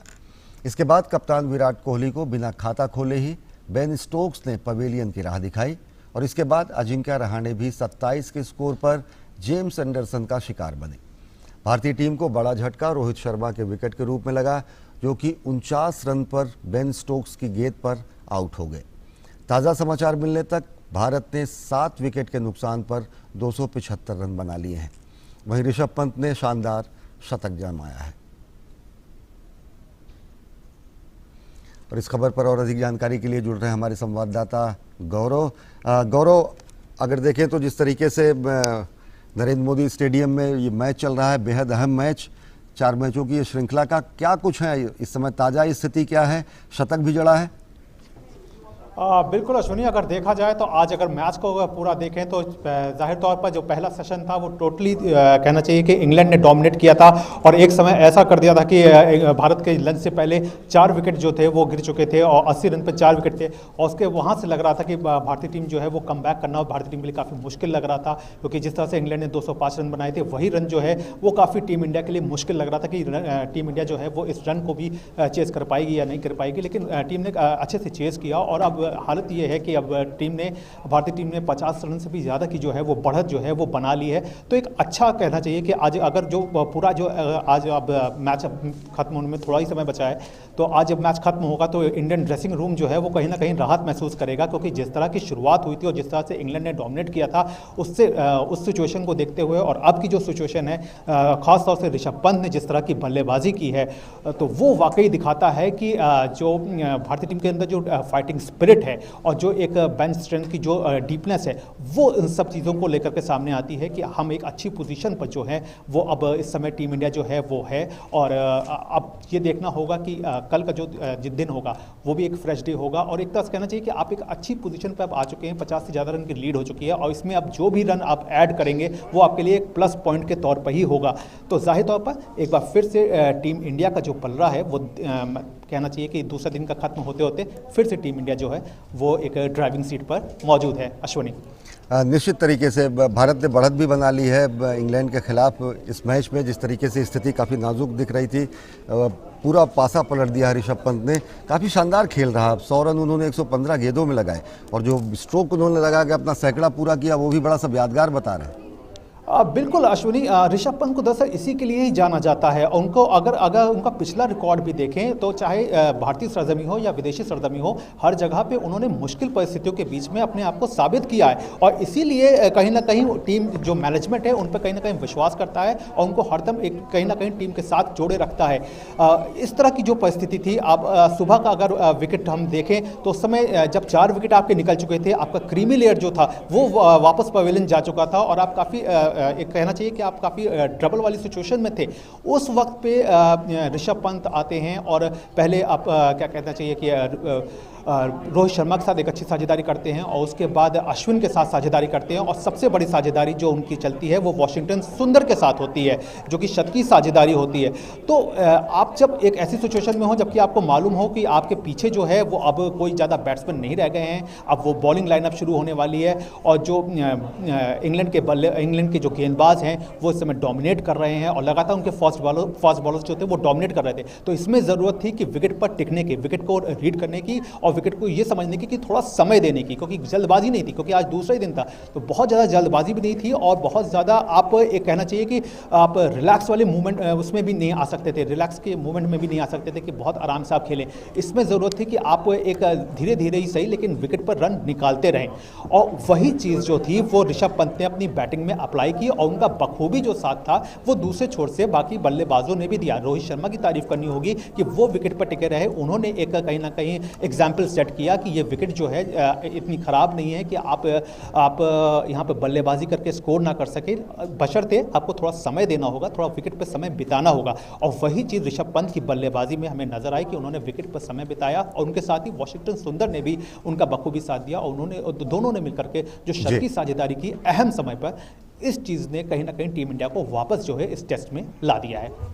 हाँ, और अगर देखिए 205 रन इंग्लैंड ने बनाए हैं, अभी हमारे हाथ में 3 विकेट भी हैं, लगभग 71-72 रन की बढ़त भी हमारे खिलाड़ी ले चुके हैं। कितना आप मान के चलें कि एक सेफर मार्जिन लेके भारत को चलना होगा? देखिए, अब जो रन आ रहे हैं अश्विनी ये प्लस में ही हैं, क्योंकि इंग्लैंड का जो अगर बैटिंग ऑर्डर देखें और जो पिछला उनका रिकॉर्ड अभी तक देखें वो कहीं ना कहीं मेंटली रूप से अभी सेटल नहीं हो पाए हैं। वो उनके अंदर जो एक मैच्योरिटी होनी चाहिए बल्लेबाजी में, वो मैच्योरिटी जो है वो निकल के नहीं आ पा रही है। तो इसलिए अब जब अगर आप ये 70-80 रन की आज अगर दिन खत्म होते होते आपको लीड मिलती है और उसके बाद कल आप आते हैं और यही लीड अगर आप 100 या 120 रन की लीड अगर यहाँ से लेकर चले जाते हैं तो जाहिर तौर पर इंग्लैंड के अंदर एक मेंटल प्रेशर हो जाता है कि पहले हमें 100 या 120 रन बनाने हैं, उसके बाद हमें टारगेट सेट करना है। तो ये जो है, और इंग्लिश बल्लेबाजी को देखते हुए जिस तरह से वो उनके बल्लेबाज जो हैं, चाहे ओपनिंग ऑर्डर की बात करें चाहे मिडिल ऑर्डर की बात करें, लगातार जो है वो भारतीय स्पिनर्स के आगे कहीं ना कहीं संघर्ष कर रहे हैं। और अब जबकि वो तीसरे दिन अगर वो बल्लेबाजी करने उतरते हैं तो जाहिर तौर पर उनके लिए जो चुनौती होगी वो बहुत ज़्यादा बड़ी हो जाएगी, क्योंकि भारत का जो पेस अटैक की बात कर लें चाहे स्पिन अटैक की बात कर लें, और खासतौर से स्पिनर अक्षर पटेल की बात करें और अश्विन की बात करें, तो जिस तरह से उन्होंने इन दोनों ने पूरी सीरीज में जिस तरह की गेंदबाजी की है वो कहीं ना कहीं जो इंग्लैंड पे जो मेंटल प्रेशर बनाएगा, उस मेंटल प्रेशर का नतीजा हो सकता है कि इंग्लैंड की टीम अगर अपने आप को उस प्रेशर से निकाल लेती है और इतना अपने बल्लेबाजों को ड्रेसिंग रूम में समझा पाती है कि हमें हर एक गेंदबाज को किस तरह से खेलना है और किस तरह से मेरिट पर गेंदों को खेलना है, अगर उस चीज़ पे इंग्लैंड खड़ा उतर पाती है तो जाहिर तौर पे इंग्लैंड कुछ अच्छा बेहतर कर सकती है। वरना इस समय की जो स्थिति है, अब सारे जो लीड जो रन आ रहे हैं वो प्लस में हैं और इंग्लैंड के लिए जो मुसीबत है वो अब काफ़ी बढ़ती जा रही है। और बहुत बहुत शुक्रिया गौरव, हम आपको कहेंगे मैच का अपडेट देने के लिए। और भारत ने ताज़ा समाचार मिलने तक 72 रन की बढ़त बना ली है और भारत के ऋषभ पंत ने शानदार शतक भी जड़ा है। बहुत बहुत शुक्रिया गौरव हमसे जुड़ने के लिए और जानकारी देने के लिए। खेल जगत की कुछ अन्य खबरों की तरफ रुख करते हैं। Olympic silver medallist PV Sindhu ने स्विस ओपन बैडमिंटन प्रतियोगिता के क्वार्टर फाइनल में स्थान बना लिया है। पीवी सिंधु ने अमेरिका की आइरिस वांग को सीधे गेम में 21-13, 21-14 से हराया। अब महिला एकल मुकाबले के क्वार्टर फाइनल में पीवी सिंधु का सामना थाईलैंड की बुसानान से होगा।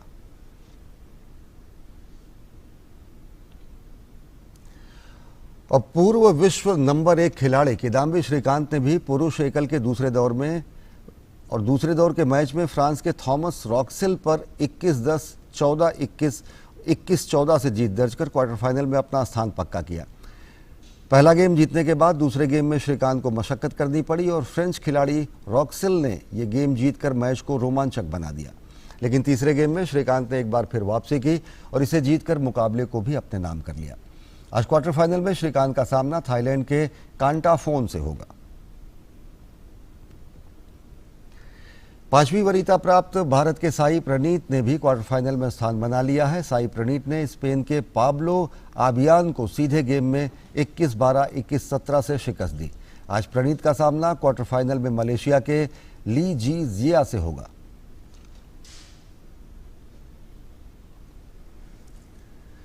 और खबरें अभी और भी हैं, लेकिन वक्त हो चला एक और छोटे से ब्रेक का। देखते रहिए डीडी न्यूज। हर दिन बदलती दुनिया, हर पल बनती नई खबरें, खबरें जिनसे सरोकार है आपको, खबरें जो रोज जगाती हैं आपको।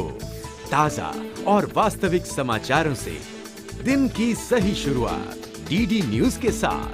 नया सवेरा सोमवार से शुक्रवार सुबह 8 बजे सिर्फ डीडी न्यूज पर।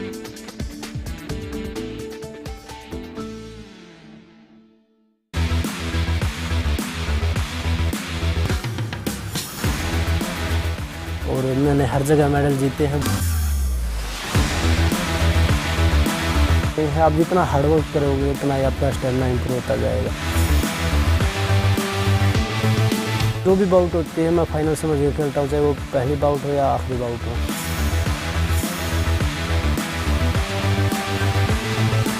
मेरा भी लक्ष्य है कि आने वाला जो ओलंपिक है उसमें मैं देश के लिए गोल्ड जीतूँ।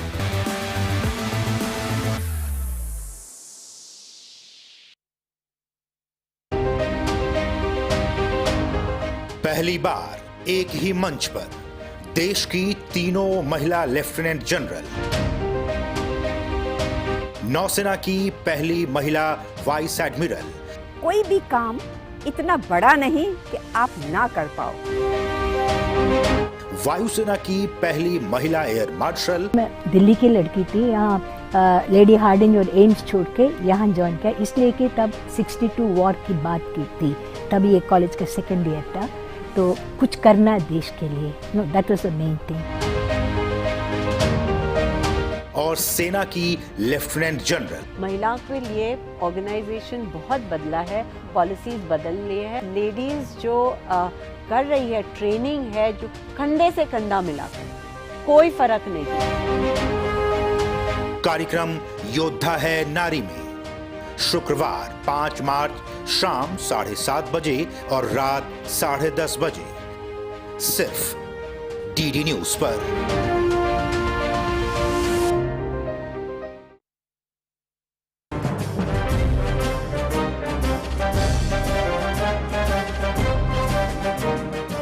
आप संगठित शक्ति से शांति और अहिंसा पूर्वक आत्म बलिदान करने के लिए जल्द से जल्द तैयार हो जाइए।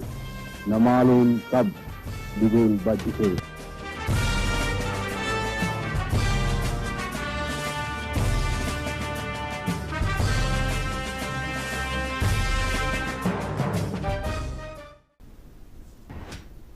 ब्रेक के बाद आप सभी का स्वागत है। प्रधानमंत्री नरेंद्र मोदी ने आज स्वीडन के प्रधानमंत्री स्टीफन लॉफवेन के साथ वर्चुअल शिखर सम्मेलन में हिस्सा लिया। बैठक के दौरान दोनों नेताओं ने द्विपक्षीय संबंधों और वैश्विक मुद्दों पर विचार विमर्श किया।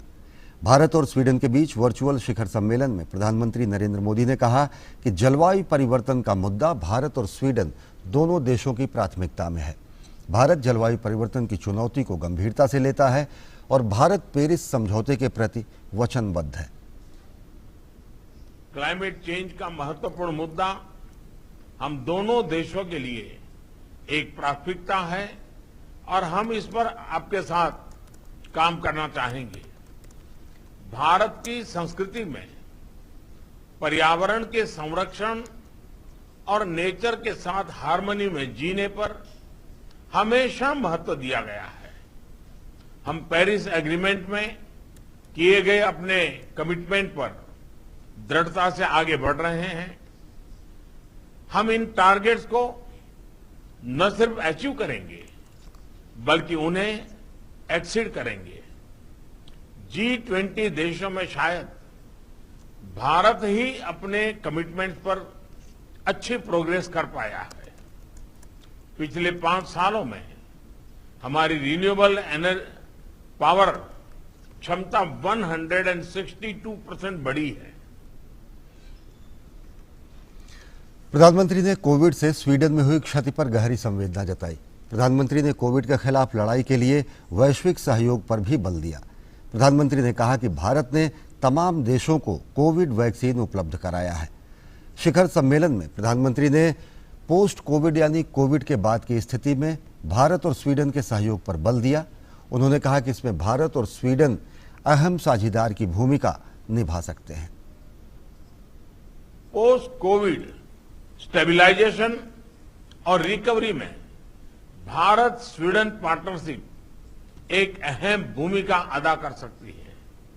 हम इनोवेशन, टेक्नोलॉजी, इन्वेस्टमेंट, स्टार्टअप्स और रिसर्च के क्षेत्र में आपसी सहयोग को और गहरा कर सकते हैं। Smart cities, water treatment, waste management, circular economy, smart grids, e mobility, digital transformation इत्यादि अनेक क्षेत्रों में भी आपसी सहयोग बढ़ाने का अच्छा पोटेंशियल है। प्रधानमंत्री ने कहा कि द्विपक्षीय मुद्दों पर दोनों देशों के बीच सहयोग और प्रगाढ़ होंगे। We must strengthen multilateralism.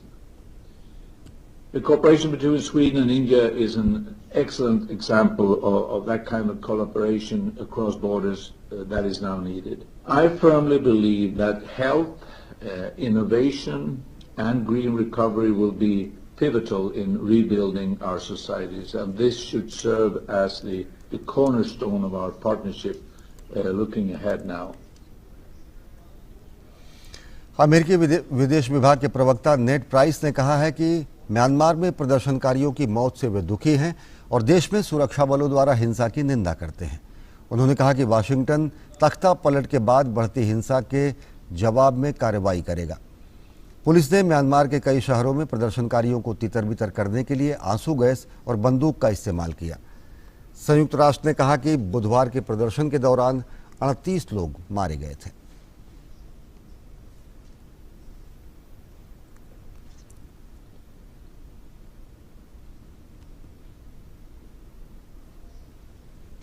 Are deeply saddened by reports that security forces killed as many as 24 people yesterday, March 3rd. We strongly condemn the use of violence by Burmese security forces against the Burmese people, including peaceful protesters, journalists, and civil society. We continue to urge the Burmese military to exercise maximum restraint. This latest escalation in violence demonstrates the fact of the junta's complete disregard for their own people, for the people of Burma. It is unacceptable, and the world will continue to respond. The United States will continue to respond. We'll continue to respond in tandem with our partners and allies around the world. There will be additional action on the part of the United States. और वहीं America ने Myanmar में पत्रकारों की गिरफ्तारी और हिरासत की भी निंदा की है। नेड प्राइस ने सेना से पत्रकारों को तुरंत रिहा करने की मांग की है। We are deeply concerned about the increasing attacks and arrests of journalists.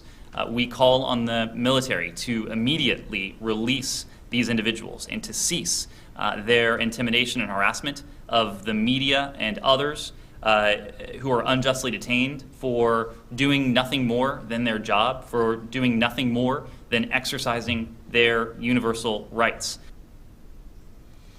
और म्यांमार में मारे गए प्रदर्शनकारियों को श्रद्धांजलि देने के लिए म्यांमार के सैकड़ों नागरिक संयुक्त राष्ट्र मुख्यालय बैंकॉक में एकत्रित हुए। 1 फरवरी को आंग सान सू की सरकार को सेना द्वारा हटाने के बाद 3 मार्च के विरोध प्रदर्शन में अब तक का सबसे ज्यादा खून खराबा हुआ है।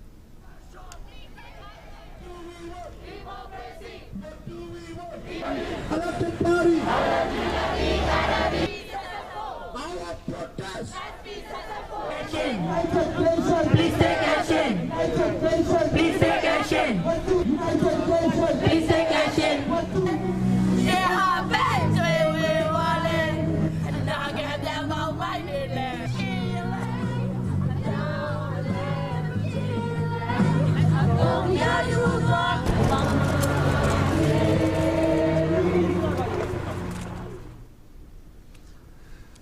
और अब बात कला संस्कृति की। लकड़ी के बने गोमेरा मुखौटे हर किसी को अपनी ओर आकर्षित करते हैं। दीपक सरकार भी पिछले 25 साल से लकड़ी के मुखौटे बना रहे हैं। लकड़ी को तराश कर मुखौटे बनाने वाले इस कलाकार से खास बातचीत की हमारे संवाददाता गिरीश निशाना ने राष्ट्रीय संस्कृति महोत्सव के दौरान। पश्चिम बंगाल में दार्जिलिंग के राजभवन में 22 फरवरी से 24 फरवरी तक राष्ट्रीय संस्कृति महोत्सव का आयोजन किया गया। ये महोत्सव अन्य राज्यों में एक विशेष राज्य के लोक और जनजातीय कला, नृत्य, संगीत, व्यंजन और संस्कृति को प्रदर्शित करने में सहायक रहा है। इस संस्कृति महोत्सव में देश भर से हस्तकला के 20 स्टॉल भी लगाए गए, जिसमें हाथों से तैयार उत्कृष्ट उत्पादों को भी प्रदर्शित किया गया। दीपक सरकार पिछले 25 सालों से लकड़ी के मुखौटे बना रहे हैं। कैसा लग रहा है उन्हें संस्कृति महोत्सव का हिस्सा बनकर? बात करते हैं, कितनी खुशी है संस्कृति महोत्सव का? जी सर, हमें बहुत खुशी है। ऐसे प्रोग्राम हमें और भी चाहिए, क्योंकि हमें जाके वहाँ जाके मतलब उपस्थित हो सके। जैसे हम सामान बेचते हैं, इसी से हम अपना जीविका गुजारा करते हैं। ऐसे बहुत अच्छा लगा हमें। क्या बनाते हैं, किस तरह से बना पाते हैं आप? जी, हम गमाड़ी लकड़ी यूज़ करते हैं ज़्यादातर अक्सर। और ये जो हम कर रहे हैं ये एक्चुअली ये है गोमीरा मुखोस। गोमीरा डांस हमारे ज़िला में होता है। ये हमारे ज़िला की परंपराओं से मतलब चली आ रहा है, इसलिए इसको बोलता है गोमीरा मार्क्स। हमारे जो कोऑपरेटिव का और भी सदस्य है वो भी लंदन, पेरिस जा चुके हैं इस काम के ऊपर। जी, हम बहुत खुश हैं। कितने रुपए से लेकर कितने रुपए तक आप ये बनाते हैं और बिक्री कैसी हो पाती है? जैसे सर ये मतलब हर एक साइज के मतलब अलग अलग रेट है। 500 से लेकर 10,000 तक हम मुखोस बिक्री करते हैं, मार्क्स बेचते हैं मार्केट में। दीपक सरकार काफ़ी उत्साहित हैं। उत्साहित इसलिए हैं क्योंकि उनकी कला को काफ़ी सराहा जा रहा है। कैमरामैन आनंद कुमार के साथ गिरीश निशाना, DD न्यूज, दार्जिलिंग। तो आपने बानगी देखी वोकल फॉर लोकल की, कि लोग कैसे अपनी कला और संस्कृति को न केवल संरक्षित रख रहे हैं बल्कि स्वावलंबन और आत्मनिर्भरता की मंजिल भी चढ़ रहे हैं। इस बुलेटिन में फिलहाल इतना ही। देश और दुनिया की ताज़ा तरीन खबरों के लिए देखते रहिए DD न्यूज़। नमस्कार।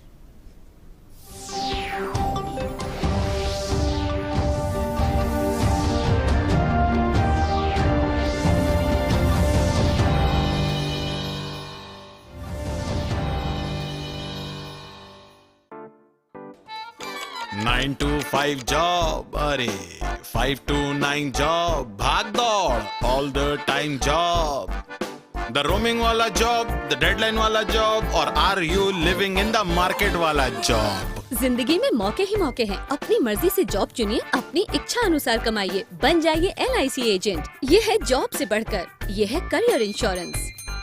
अपना बॉस खुद बनिए, बन जाइए LIC एजेंट। अब लाइफ सेट है।